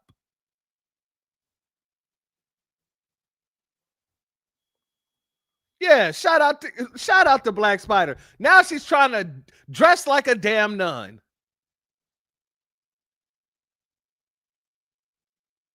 Because somebody told her, you're losing the people. You need to do something different. You need to stop talking so loud. You need to stop snapping your neck all the damn time. That sister girl routine, we're going to need you to tone that down.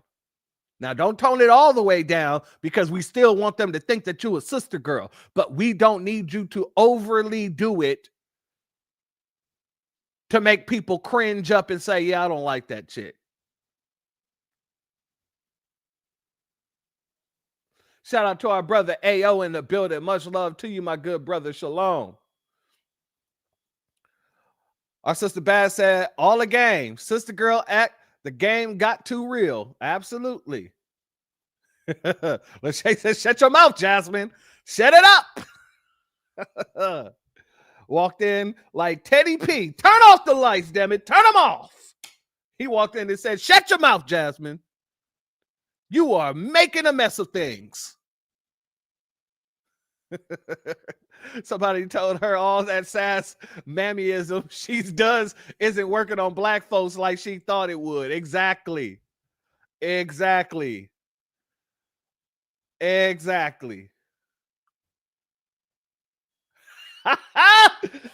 Shout out to Andrea Jones. She said, I got a new wig attitude. Is that what you said, my sister? She came out like Patti LaBelle playing the instrumental, talking about, I'm looking good from my head to my shoes. I got a new wig and I know what to do. Oh, oh, oh, oh, oh. I got a new wig attitude. The new wig attitude. I love that. Oh, oh, oh, oh, oh. Let's continue. Lawyers, the staffers, the policy shops, the people who change how government works without anyone noticing. And as government agencies lose staff and lose capacity, Private companies step in to take over those jobs. That means less public control and more private profit. That's what they pay for. So MTG resigning isn't the movement breaking apart. It's the movement switching to the next phase. Less noise, more control. They don't need fire starters anymore. They need people who will quietly move power upward to a smaller group. Phase 3 starts when government is so hollowed out that it can't push back, usually a year and a half to 2 years after phase 2 starts. That puts phase 3 around 2026 to 2027, right before the 2028 election. MTG didn't resign because the GOP is weak. She resigned because they don't need the distraction anymore. All the real action is happening out of sight, where the donor money lives.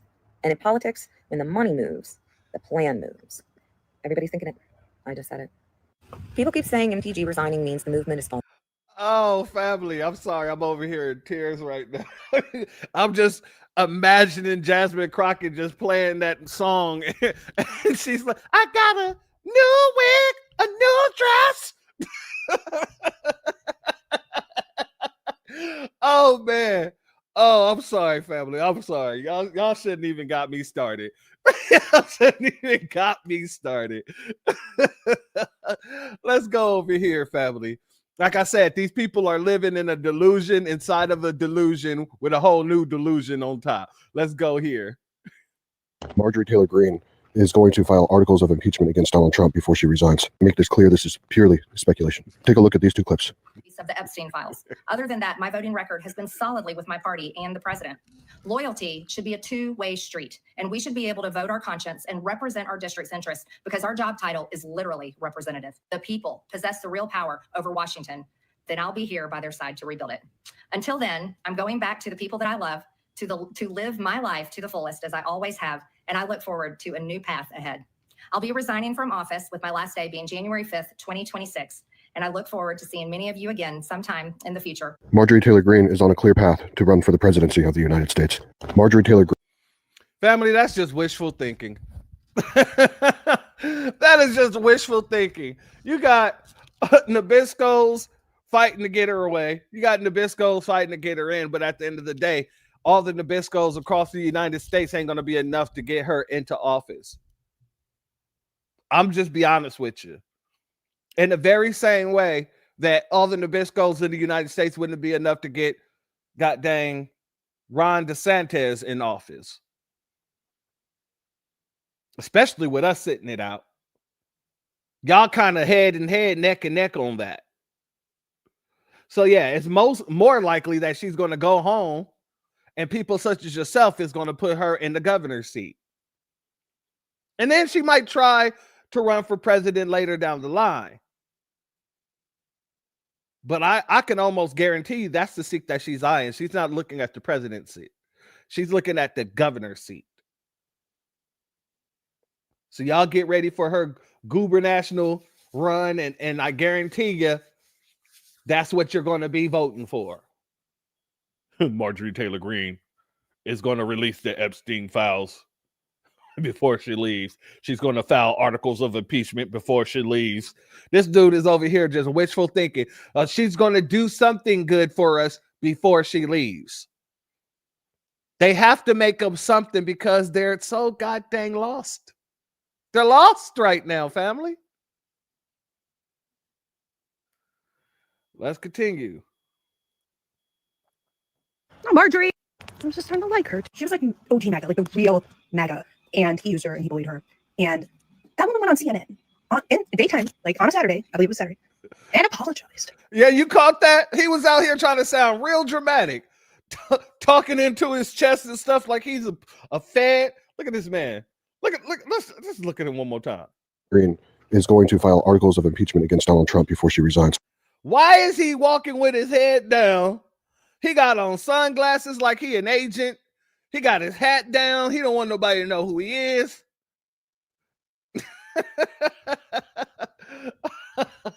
He's trying to be mysterious and dramatic. That's called magical thinking. Yeah, that's what it's called. Robo Brad. Not Robo Brad. Yeah. Oh, man, that's good. I love that. That was a good one. Let's go back here. Let's go back.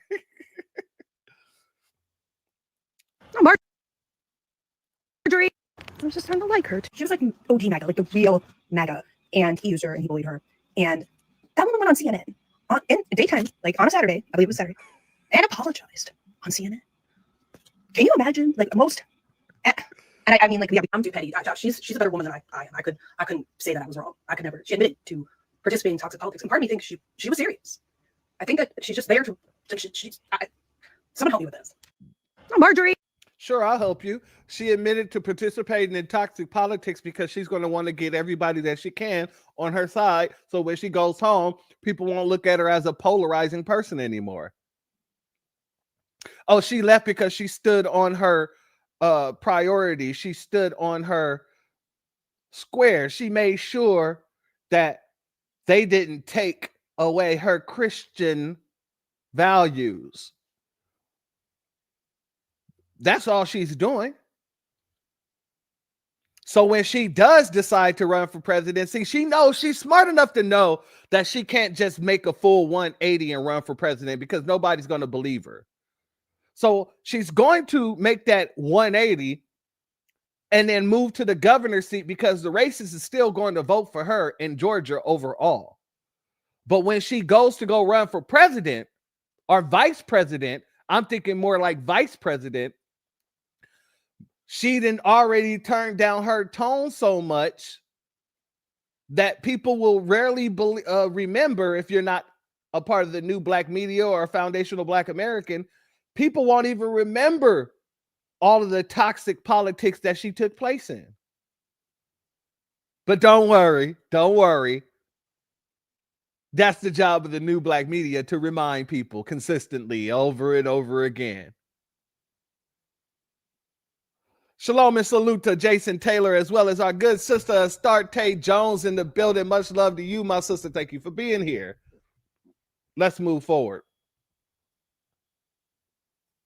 Let's get to a couple of these Democrat dummies. I think that this is really just about her jumping ship because she wants to be on the side of the Dems. Let's go. The rats always know when the ship is sinking before the passengers even do. Marjorie Taylor Greene announced that she's quitting her job. So how much you want to bet there's going to be a certain news channel that's going to announce MTG is their newest talking head? The rats always know when the ship is sinking before the passengers even do. Marjorie Taylor Greene announced that she's quitting her job. So how much you want to bet there's going to be a certain news channel that's going to announce MTG is their newest talking head? What does it tell me that Marjorie Taylor Greene resigned last night? That she's politically savvy, that she knows that the ship is going down. But I also knew she was thinking that way a couple months ago. I could tell when, she was on Tucker's show and a couple other places. I'm like, she can see there's blood in the water. And that's why I say she's politically savvy. But she can use the whole thing about death threats and stuff like that to have a good reason to step away. And this way she won't be primaried. She can stay out of line of fire of Trump because there are MAGA that are mad at her for being a traitor and what a quitter that she's leaving. But there's a lot of people that want her to run for president on that side. They're the people that woke up to Israel from Charlie Kirk, or that have been waking up to Trump since the beginning, and they've left him, but they're still Republican. And so they've been looking for a new leader. And Marjorie Taylor Greene and Thomas Massey are stepping right into that. And they know that ship's crumbling and they don't want to be attached to it in any way. So if they can step out of there for a while and be doing podcasts and talk shows and be talking more about unity and ways to work together versus, having this war going on, it will serve them. Tucker's doing the same thing. Candace is doing the same thing. Nick Fuentes is doing the same thing. Those five, I would say, are pretty politically savvy. Cuckoo, but politically savvy. And something I think is really interesting that I'm seeing them do is they're trying to take things from the right and things from the left and saying, this is what we should be doing. My main example is Nick Fuentes. So I tell you guys to watch him because he's really interesting and you can see what their party's doing through watching him. People come on here and go, you're going to get brought into him. I don't know how you get sucked in by Nick Fuentes. He's a cuckoo. He's very interesting. I think he's charismatic in his own way. But you can listen to him and go, wow, that really makes sense. And then he just says something so god awful that it's like a punch in the face. Like you already know he's awful, but then when he says it, you're like, oh my God. So I don't know who could be taken in by him, but he's saying we should do a deal with the left. Let's give up our free market. Let's get universal health care. Let's get, colleges paid for, all the stuff that the left, promotes, good wages, get people to work. And on the right, we get to keep immigration. We want closed borders. We don't want any more immigration. We don't want the visas. We want just America first. And we don't want any more like money going to Israel, stuff like that. And because all of that polls really high. And that's kind of where they're coming from. Like, let's take the things that poll the best and put them all together and then run that way. And I think that's really smart. Will it work? I don't know about that. But, you know, even Laura Loomer's like, yeah, so Trump has killed us off for the midterms. And now once he did that with Mom Donnie yesterday, she's like, and we just lost the 2028 election, which in my view, it's already lost. He's fucked. Even Fox News this morning was just like, wow, did you see Trump with Mom Donnie? I bet JD Vance was jealous. Like everybody saw it. To me, Trump acted exactly like Trump. Remember Trump and Obama at the funeral? Like they're just yucking it up to me. This is politics. I don't know why you guys are making this deeper than it is. You know, it's Alzheimer's. He didn't think that was Mom Donnie. Like, no, this is what he does. He talks shit online and to the press. And in public, he's very gushy. And I know people want to use Zelensky as an example of him not doing that, but he was also trying to perform for Putin at that time. He hadn't been in that long. So he was trying to put on his tough guy stance, and you had JD Prant in there going, you should be thankful. Like it was so fucking cringe, but that was them trying to do a performance for Putin. But that's really the only time we've ever really seen that. Otherwise, he just sits and gushes and protects them in front of the press. And you can call me fascist, bad boy. Like this is a game to them. This is how they operate. So you are going to start seeing political realignments. And I think more voices are going to come forward like, hey, maybe we could take some of that from over there and some of that from over there and make this all work together so that they feel like they haven't completely caved to the communists. You know what I mean? So it is super interesting. And I said in another video, like when I go on there now, it is much harder for me to tell where people are coming from. Are they MAGA? Are they America First? Or are they Democrats? It gets more confusing. The language has now blended. It's very blurry. That never was the case before. I mean, in February, the first alarm I heard was people were starting to complain a little bit about Trump. And you never, ever heard that before he was sworn in. Never, not one time. I never heard that. And then it was kind of like, why is he doing that? I don't like what he's doing with the tariffs. I don't like, why this? And once I heard that, I knew it was over. I knew it was over because cults don't do that. And they're not open about challenging their leaders. The cults leave in silence. So the fact that they were willing to say that in a live or in a comment or on a message board, that's all I needed to know. And now it's just very open. And you have people like Marjorie Taylor Greene who know that he's toast. And she knows that JD is with Trump. She knows Trump's fucked, JD's fucked. She's, out against the tech bros. Like she's playing this so smart. And it's so funny because did we not think that maybe she planted the bomb? Was it at the DNC, around January 6th or that night? Like this is a wild ride. Hollywood could never compete. They could never compete. So, and imagine how much more time do we have? Yeah, you better stay rested. What does it tell me that? Shout out to our good brother Kid Gravity and Beyond, because he says this all the time. Politics is entertainment. Politics is fun. For me, myself personally, politics it's a tool that can be fun. And it shows when you just really disconnect yourself and pay attention. That's when, like she said, Hollywood could never. I'd say it all the time. The Most High wrote this script with his own bare hands and said, here you go. Hey, FBAs, get your popcorn. It's about to be a good one.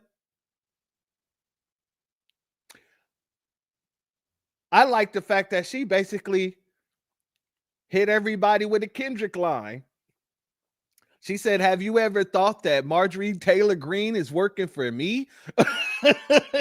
Did you ever think that she might have been the bomb to set everything off?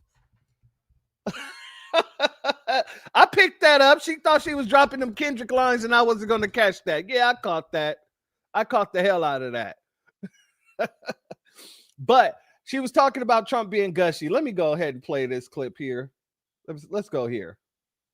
I called President Trump last night around 9 p.m. because I wanted to get his reaction to this news that Congresswoman Marjorie Taylor Greene would now be resigning, stepping down from Congress. And look, this is one of his staunchest allies in Congress, a fierce defender of the president.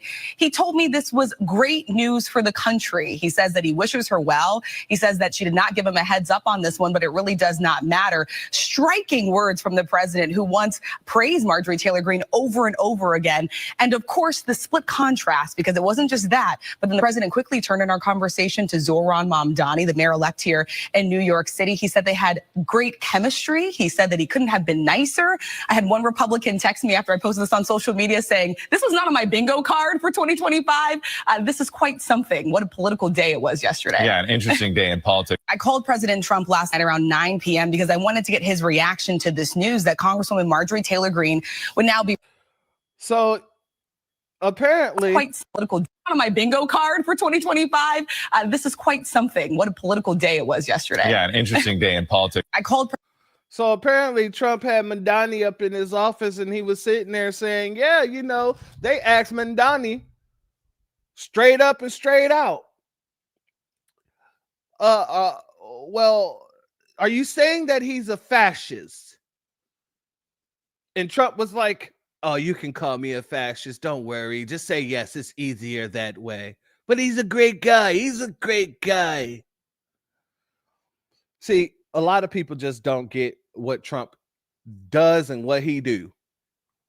Because anybody that sees a smile out of Trump, that take it as if they're really getting along, they don't know politics and they don't know how to play the game. Trump been playing this game for years, decades. Let's be very clear. And him meeting up with Mamdani, that has nothing to do with making New York more affordable. It has nothing to do with none of that stuff. Because you got to remember, Trump is rich and Mamdani comes from a rich family. He's rich. He was born with a silver spoon in his mouth. Why the hell would either one of them give a damn about the poor? Trump has always shown you that he's really about the rich. And so is Mamdani. So why wouldn't they get along? I tell people all the time that politics is nothing but a goddamn sideshow. It's a wrestling match. You got a Republican coming out saying, oh, that mean old Democrat, I'm going to kick his butt.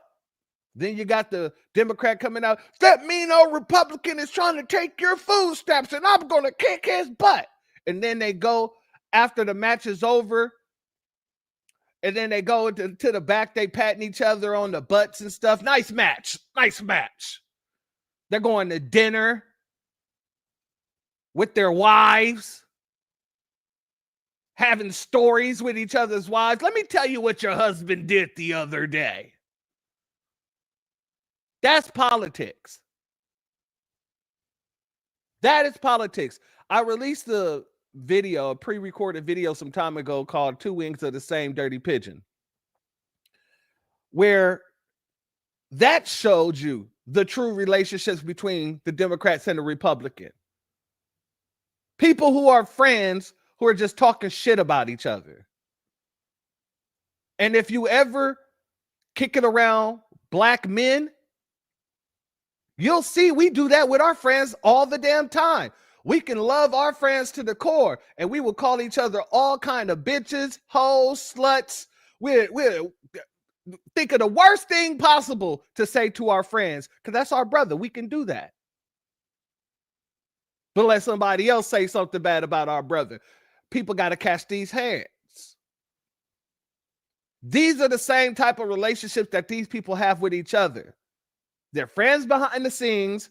They get on a camera, talk all kind of nonsense because they know behind the scenes when they get back behind the curtain, they're going to be saying, you heard what I said about you out there? Yeah, that was a good one, but you got to admit, you know what I'm saying? I hit you with a couple of zingers too. Shout out to Prototype in the building. Much love to you. Shalom. Thank you for being here, family. This is what I'm trying to get everyone to understand, and not you guys, because I know you guys are fully astute in this situation. I'm talking about anybody that's going to catch this on the playback. All this is a joke to them. Yes, they're truly fighting over the power position, but behind the scenes, they still got that gentleman agreement going. Don't really trip. We got to garner up some of that hate for you. So I'm going to say this about you.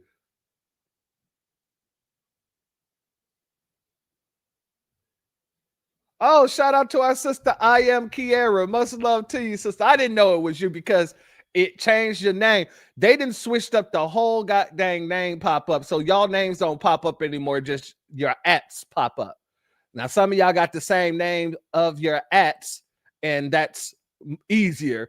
But when you got a whole different goddamn email or whatever your ad is, and then They switched it up. I just, I just didn't know, my sister. Much love to you.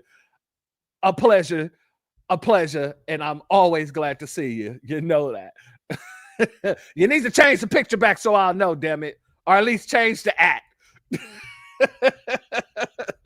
That's why I clarified. Thank you for the clarification. Blessings. Yes, I accept. Thank you. Much love.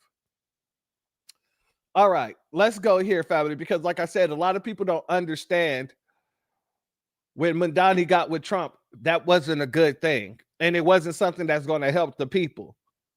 A lot of people they continue with the wishful thinking because they don't understand politics. And I'm pretty sure this woman is a tether. So let's go here. Wake it up, wake it up, wake it up. Mamdani and Orange Peel have a bromance. And to be honest, I couldn't be happier about it. Bitch, let me tell you something. Between them two having a bromance and Marjorie Taylor Greene resigning, I mean, bitch, today is the day that the Lord has made. And I'm going to tell you why I'm happy about Mamdani and Orange Peel. Because I'd rather them be cordial with each other than not. And it seemed like Mamdani was sitting on business. Like, it wasn't like he was swaying his thoughts. He said, yeah, I think he's a fascist. And we don't agree on a lot of things, but we do agree on New York and more affordability. So it just gets to a point where it's like, yes, please, please, please. Bitch, if y'all can kind of get on the same page in some sort of way and figure out how to save these people's money and protect the American people, I'm for that. Y'all ain't got to be besties or none of that. As long as Mamdani stands on business, which I don't know much about him. I don't even live in New York, but I'm just saying, like, I can't lie to you, bitch. My heart was a little bit warm watching that. And it's not just because I'm stupid, like, oh, that I think that Orange Peel is all of a sudden changed, because he's not. He's still the same exact person who we know he is, right? But the fact that he was just like genuinely had stars in his eyes and hearts in his eyes watching Mamdani, it gave me a little bit of hope, because I was like, oh my God, if he really likes Mamdani like that, he might listen to him. And you mean the same stars in his eyes that he had for Marjorie Taylor Greene? You mean the way his face lit up or used to light up when he used to talk about Marjorie Taylor Greene? Y'all remember that Donald Trump once called Marjorie Taylor Greene a superstar. Superstar.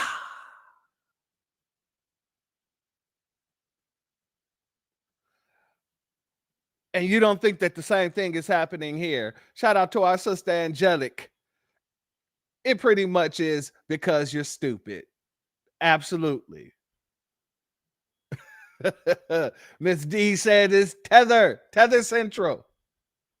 Shout out to our good brother John Son in the building. He said, is that 5 o'clock shadow? Damn. He said, is that a 5 o'clock shadow? He said that you didn't hit your, what is it called? What is it called? God dang it, when your cycle stops. Menopause. Says that this woman didn't hit menopause hella early. God dang. She's growing a hair over her face. She did 3 shaves today. That movie is fucking hilarious as well. Her and Damn Tree had me rolling. That movie is hilarious. I'm sorry. Yeah, she is not a superstar no more. Exactly. She's just a traitor and what do you say? She's a traitor and treasonous. Traitor and treasonous is the 2 words he used to describe her today. He said the grass has turned brown. He calls her Marjorie Traitor Brown. So yeah, it's pretty much because you're dumb. if you listen to him, that's better for the American people. So what do you guys think? How do y'all? If you think Donald Trump is going to listen to anybody that isn't manipulating him, you're crazy. You got to be either manipulating Trump or paying Trump for him to even give you any attention. And when I say you got to be manipulating him or paying him, I'm talking about his backers. That's how everything switched up. He pulled a full 180 because his backers wanted him to.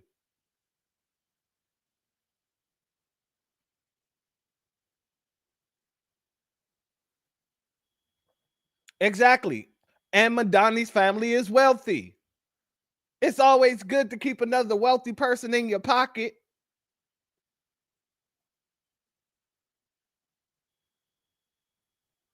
She's crazy and delusional, completely out of touch with reality, and I agree with you 100-fold. To a superstar, to a traitor. Damn, yes. That quick. That quick. It ain't even been a full year in Trump's presidency. We are 11 months in. And she went from a superstar to a goddamn traitor that quick. And you think Madani got some sort of hold over him? He said the same type of stuff about Elon Musk. Where did that lead?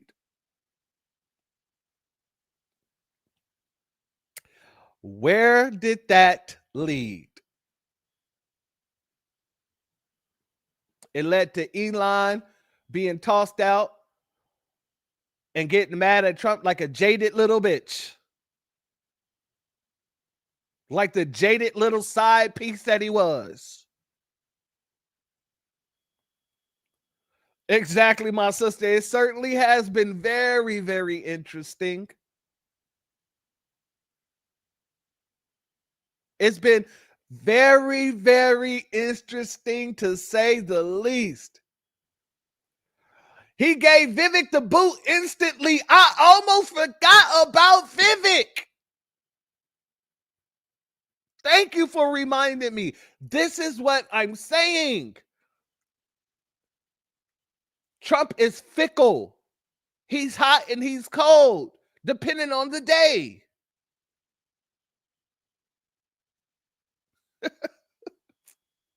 And like Black Spider said, where did all that lead? Yeah. It led to a bitter bitch rivalry online. Trump versus Elon. That split MAGA. And then now Trump versus Marjorie Taylor Greene is splitting MAGA even further. This is just going downhill. Rolling, rolling, rolling on the river. Rolling on the river, babe. Exactly. It led straight to the Hall of Shame. And everybody that Trump didn't exiled walked out the door with their shoes in their hand like the bitch that got banged last night. And he really, he didn't want you to stay. So you're walking home at 2 a.m, walking out the hotel room, walking to the Uber with your shoes in your hand and your hair all messed up with bedhead. And you got a stain on your dress. You don't know where the stain came from, but Trump know where the stain came from. Exactly. I am key ever. My sister, she said, going out bad. This is what all these folks are doing. Going out bad.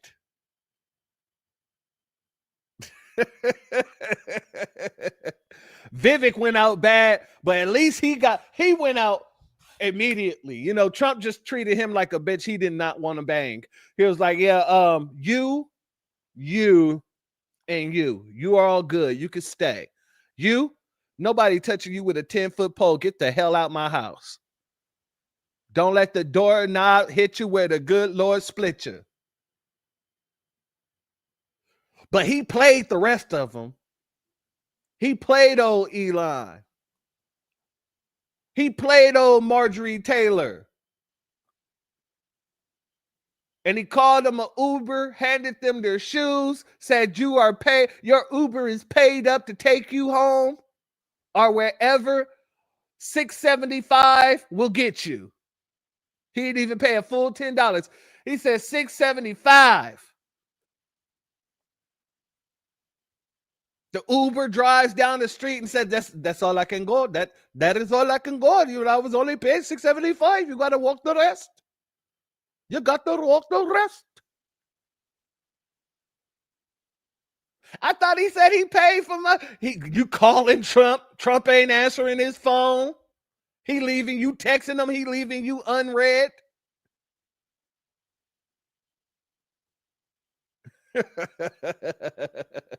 Shout out to Bash. She said, use them like a little botch.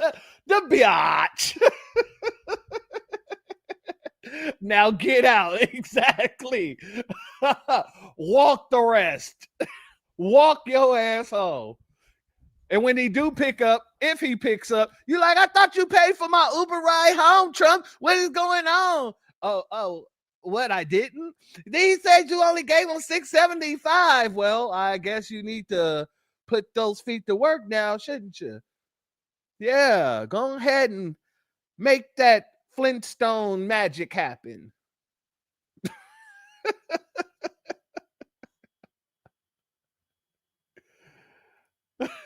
Damn, ICE don't have shit on the orange man. He cold. Absolutely. Absolutely. See, look, I knew when he did that to Elon that man was cold as hell. That man was moving like a pimp with several side hoes, and he's exposing each of the side hoes that he selected to be next to him with no remorse. Cold-blooded.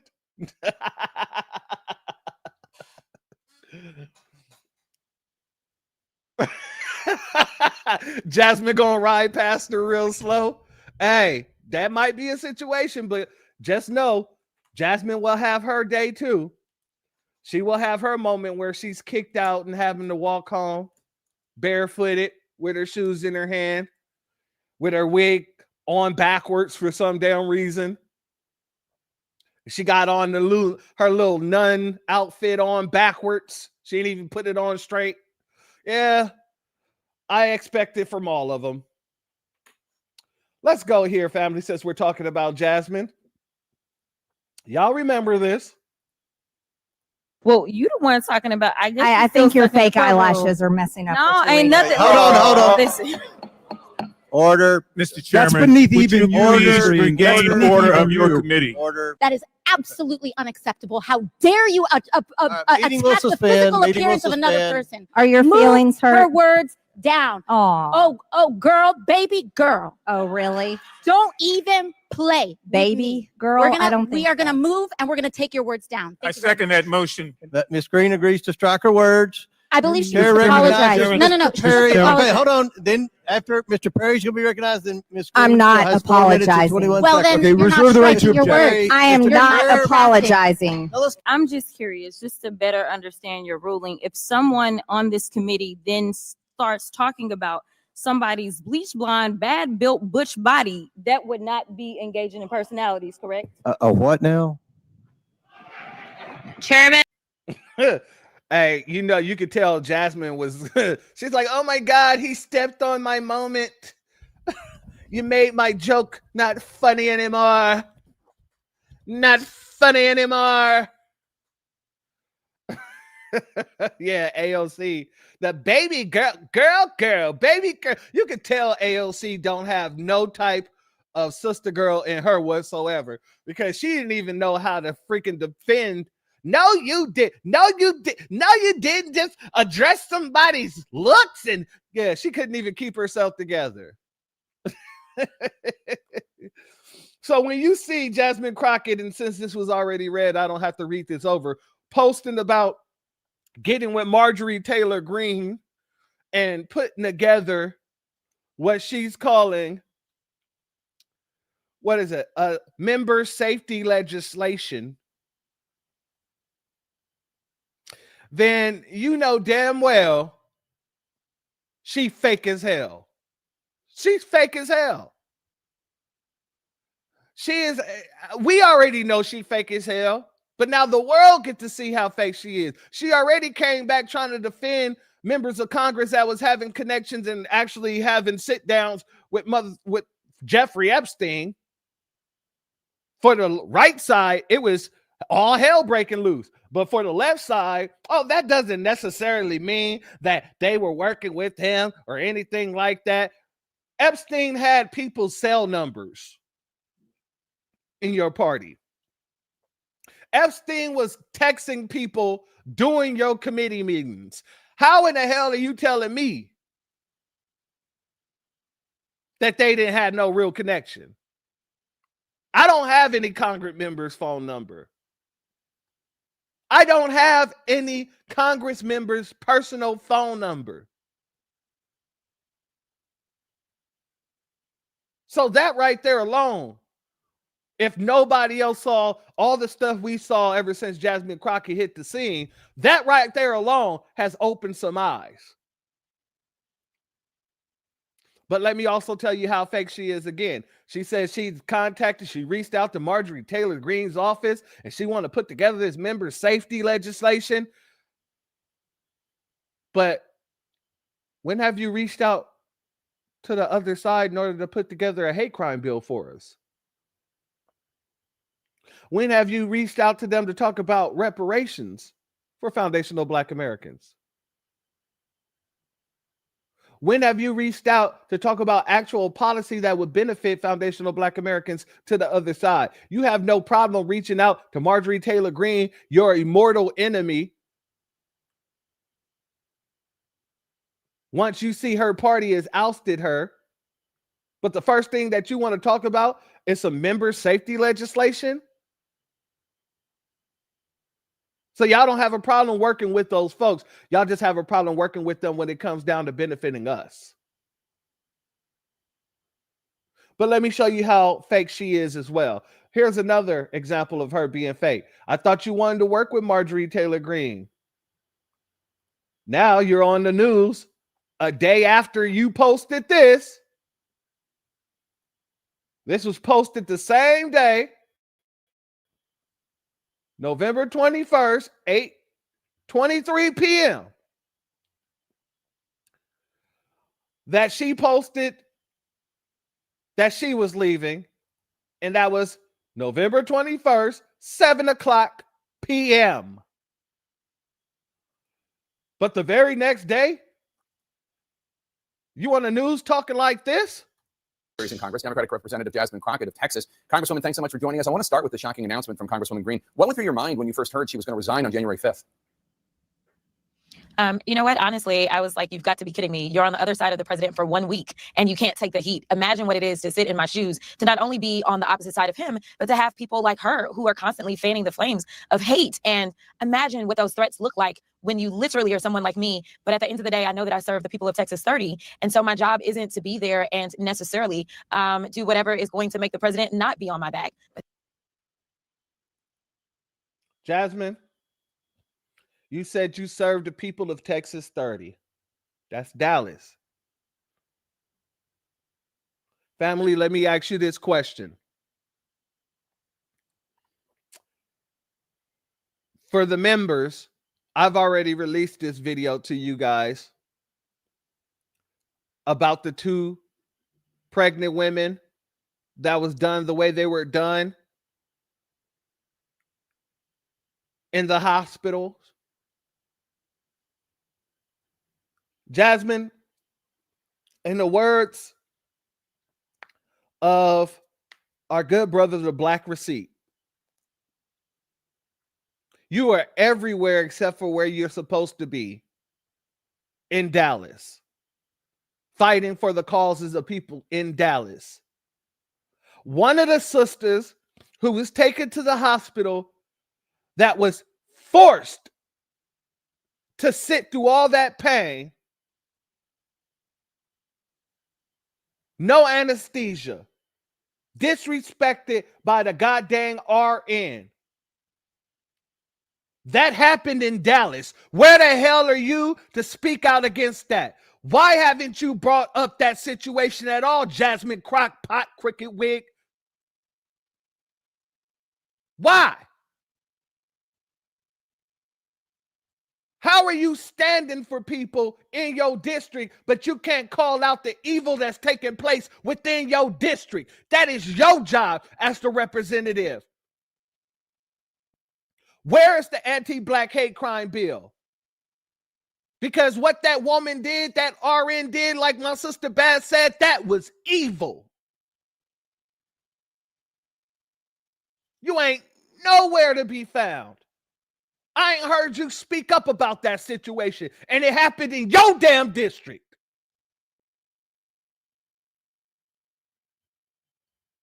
Miss me with this nonsense about you representing your district.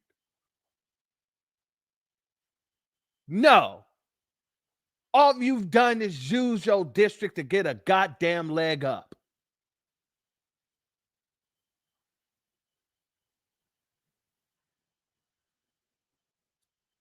Let's let it continue. Instead is to focus on making sure that I can push forward with policies that are positive for Texas 30. Here's an excerpt from her resignation video. Take a listen. Standing up for America. Yeah, we don't need to go there. Hold on. Let's just skip that. Files that is causing this shocking political breakup. What's your response to that? I mean, listen, he's upset with Thomas Massey, and so he's gone after him. He's upset with Boebert. He's upset with any Republican that actually signed the discharge petition. But somehow they were able to weather the storm. So, this really speaks to the fact that Marjorie, who has been an instigator of a lot of this hate that we see as it relates to the MAGA movement, it's just interesting that I don't know if she really fully understood how bad she was making it for other people. And now that they're doing it to her, I just got to say, well, why is it that everyone else is able to stand and you can't? The House Oversight. Like I said, these folks are so outspoken. Hold on, let's go here. This is AOC. Baby girl, baby girl. This is what she had to say. We all know that Marjorie Taylor Greene resigned last night, I'll be resigning from office. but you probably didn't hear what AOC said about it. She's carefully timing her departure just 1 to 2 days after her pension kicks in and after making millions of dollars insider trading stocks for weapons manufacturers and others while in office. She is saying a lot, but her actions have not backed up her rhetoric. For all her talk, she's still voting with them to gut healthcare and advance self-dealing corruption schemes. Adios, MTG. See, and in your state, you're allowing people within the prisons to be unalived by COs. We had a whole goddamn call chain, shout out to Jason Black, calling you about the situation.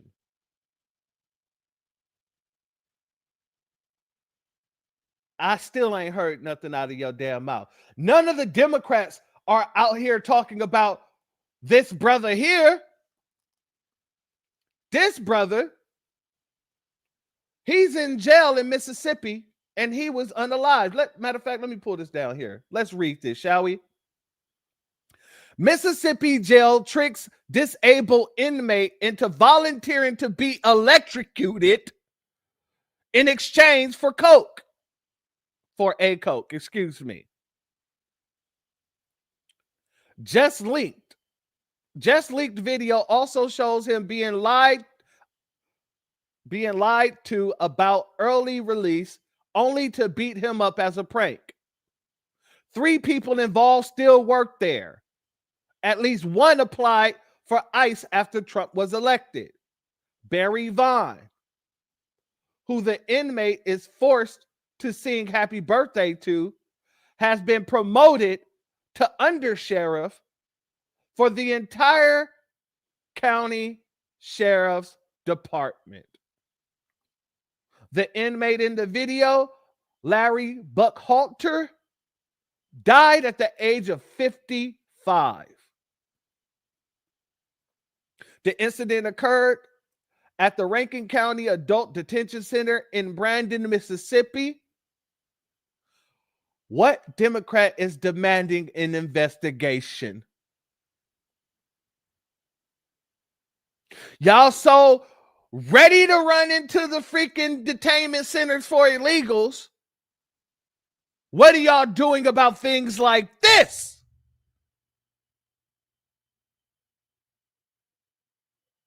And some may say, well, that didn't happen in her state. But when it happened in her state and we was calling her to god dang say something about it, she kept her damn mouth shut.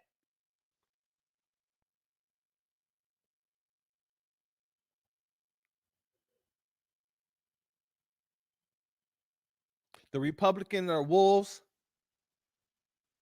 and Democrats are slide foxes.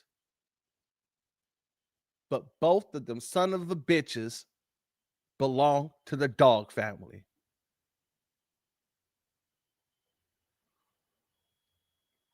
Trigger warning, family. I'm going to play this clip for you. Say, my name's Larry, and I volunteer for this. Wait, hold on. Let me take a deep breath. Okay.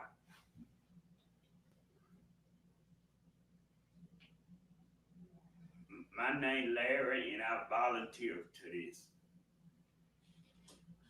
Oh! Oh! Oh! Oh! Oh! Come on! Come on! Now you get caught. It's all over. I'm so proud of you, Larry. That's it. Happy birthday to you. Happy birthday to you. Happy birthday, dear Barry. Yeah! There you go. Hey! Barry, I love you, man. I'm gone. I got released today. I love y'all, man. Thank you. Oh, man. Where are you, Democrats?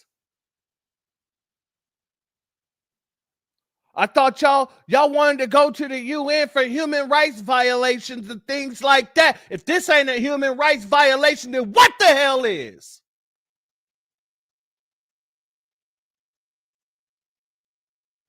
So when I say both of these parties are going down and they're starting from the inside and you're going to see it happening, protruding outward, that's what the hell I mean. Neither one of these parties are on good ground right now. There is no good standing on either one of these parties whatsoever.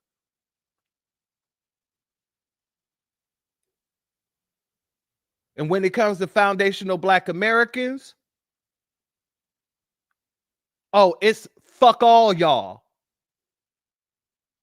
Because y'all allow this type of stuff to happen to us. But people who aren't supposed to be in this damn country, y'all want to lay down on your sword for?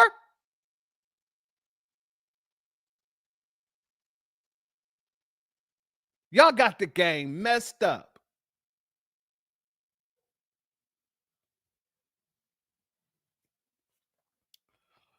Family, before I get into this last segment, I'm going to go ahead and give a shout out to our good brother, Black Truth United. Much love to you. Thank you for dropping this.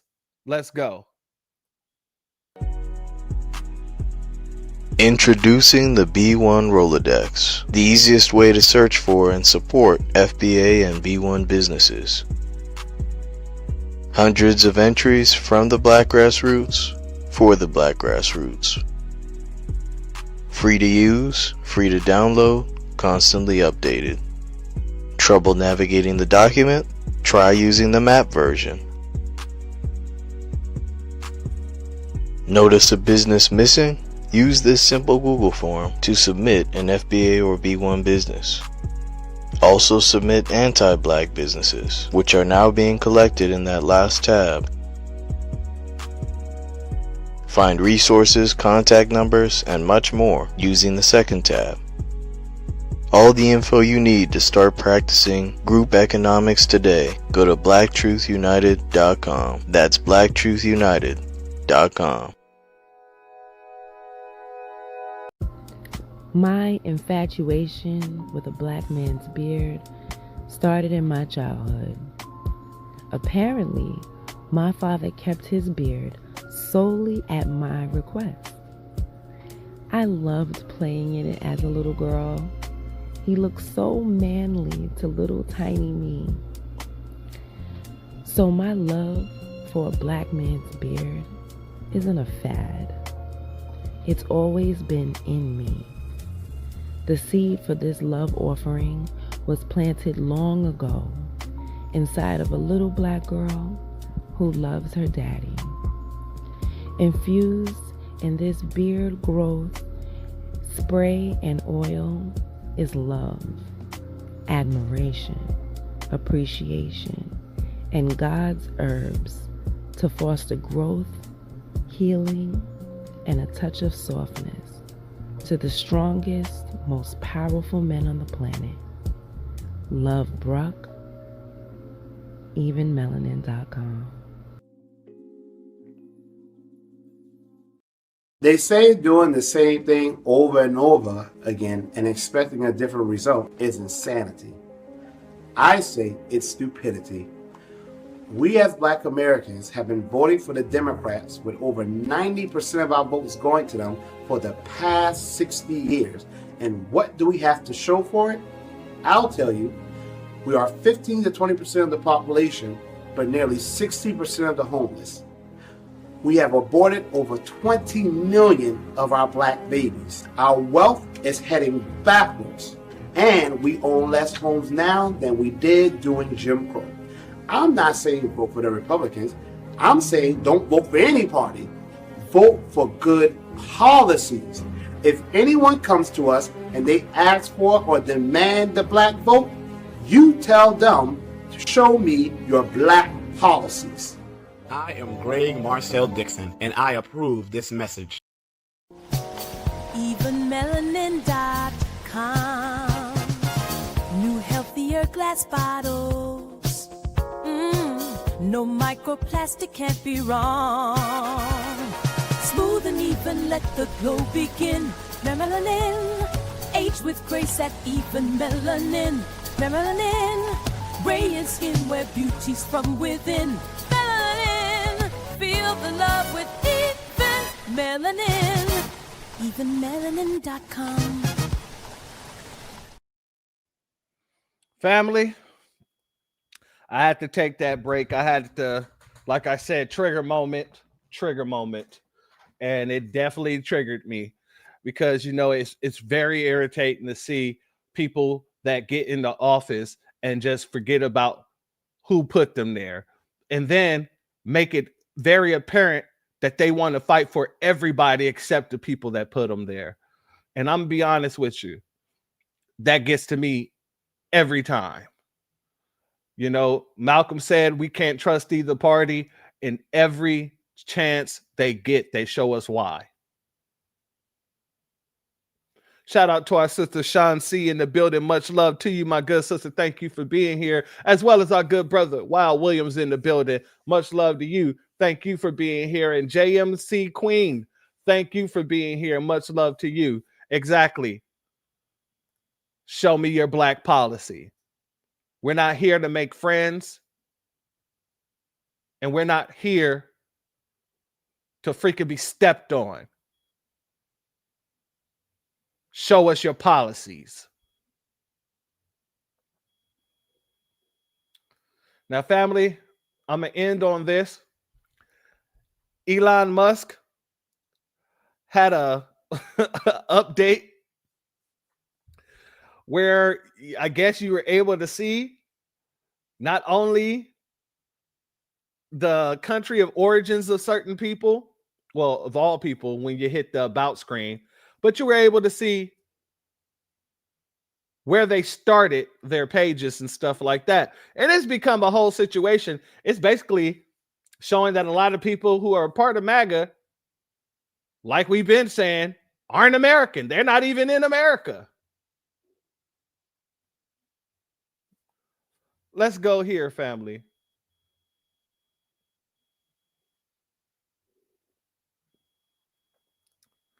Hold on real quick. Appreciate you, church. Just a favor to ask the name of the song you played from Soul Train, please. It's not from Soul Train, family. It is a song that I created for the Black and Petty series. Give me 1 second. Matter of fact, we can do that. Let's go ahead and get that played real quick. That'll bring up some spirits. Let's do it.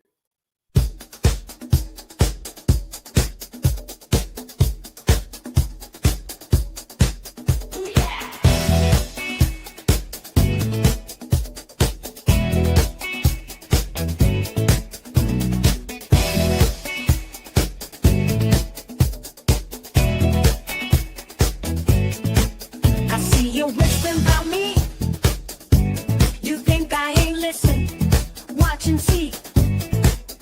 Got my funk, got my groove. Got me getting even tonight. We gon' party. Petty season. Thought I let it slide, but I'm petty and proud. Flexing on the dance floor, showing out in the crowd. Feeling so fancy, got my stinger ready. Watch out, y'all, it's time to get petty. Watch out. Get petty, don't you fret it. Gonna serve it up, nice and sweaty. Keep it funky, keep it steady. Hey, you, it's time to get petty.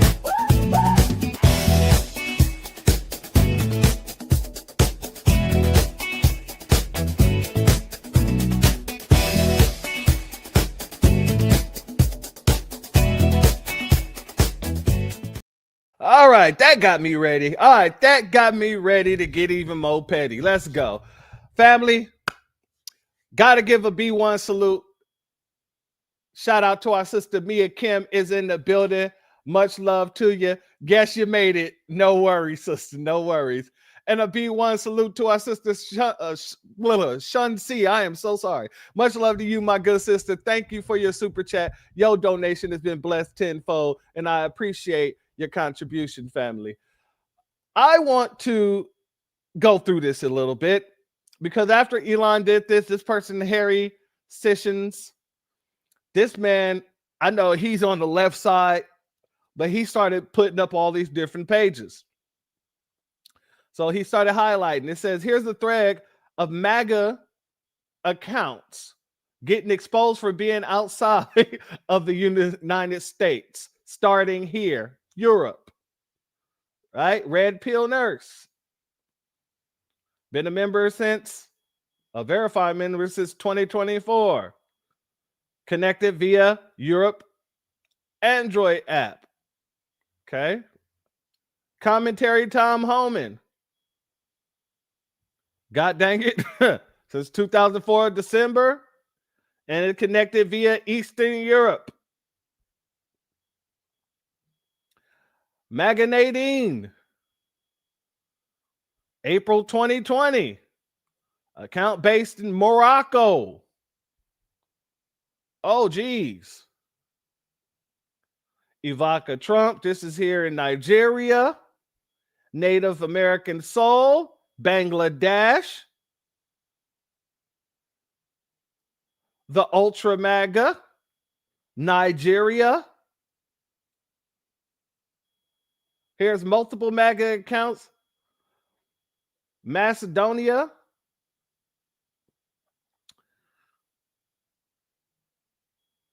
Here's Russia. Here's Asian Pacific. Nigeria. America First out of Bangladesh. Who would have known? Who would have known? Ron Smith, Kenya. Yeah, this is pretty much. We got one out of Nepal. But family, you know it doesn't work on one side.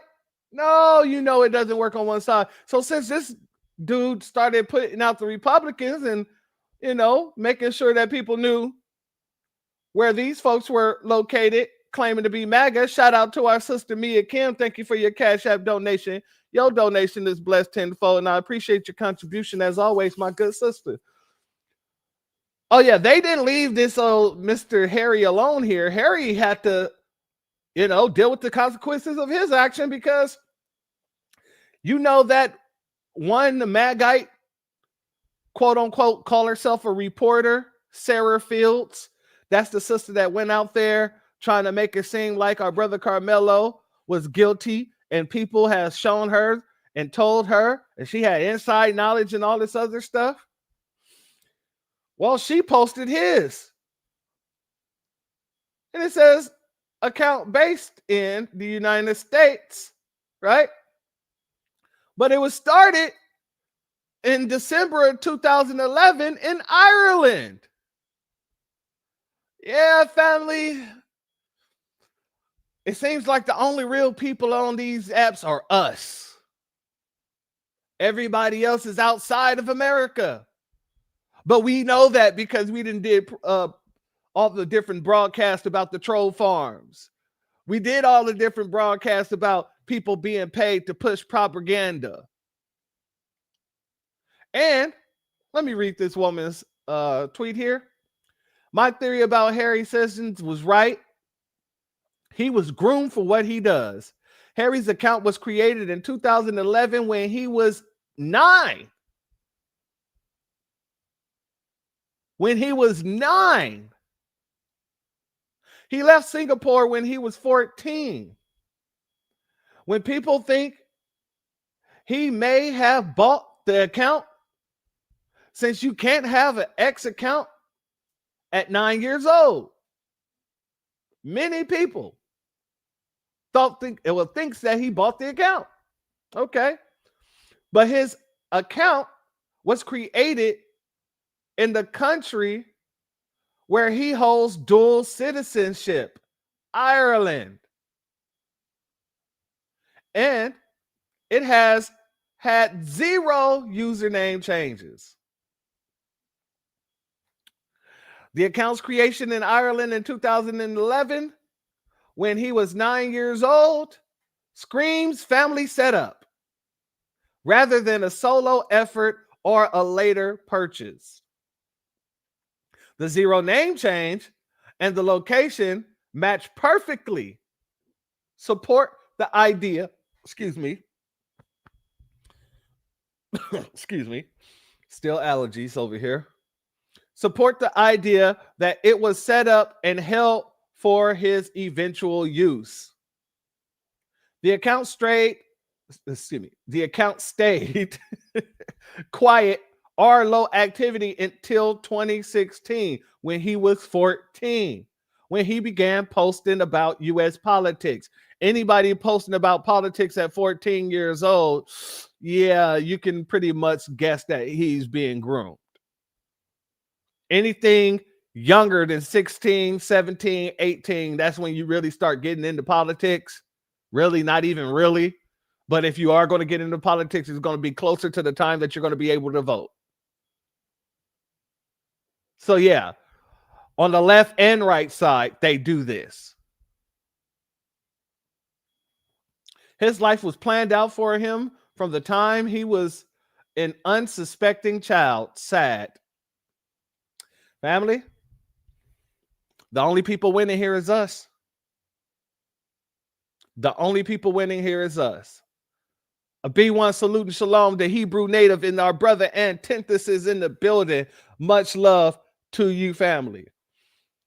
So Marjorie Taylor Greene is stepping down. Shout out to our brother William as well in the building. Much love to you. Thank you for being here, my good brother. See, if you would have changed your picture, I wouldn't have known who you was either. So don't feel bad, my sister I am Kiera, because god dang it, William's name is totally different. I just saw his picture and just knew who he was.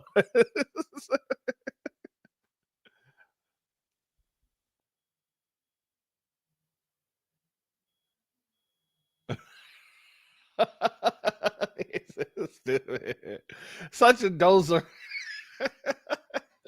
on Mr. Sessions. Can we get one on Cat Turd and Gunther Engelman? Yeah, I definitely, I'm going to check that out after this, family. But family, Marjorie Taylor Greene stepping down, just to be very frank, it's more of a plot. And I feel like I said earlier, I feel like this was already in the line. It was already in the works since last year, that she knew at some point she was going to cause some sort of controversy to separate herself from the Republican Party and to distance herself even further from Donald Trump so that she can go back and run for the governor of Georgia.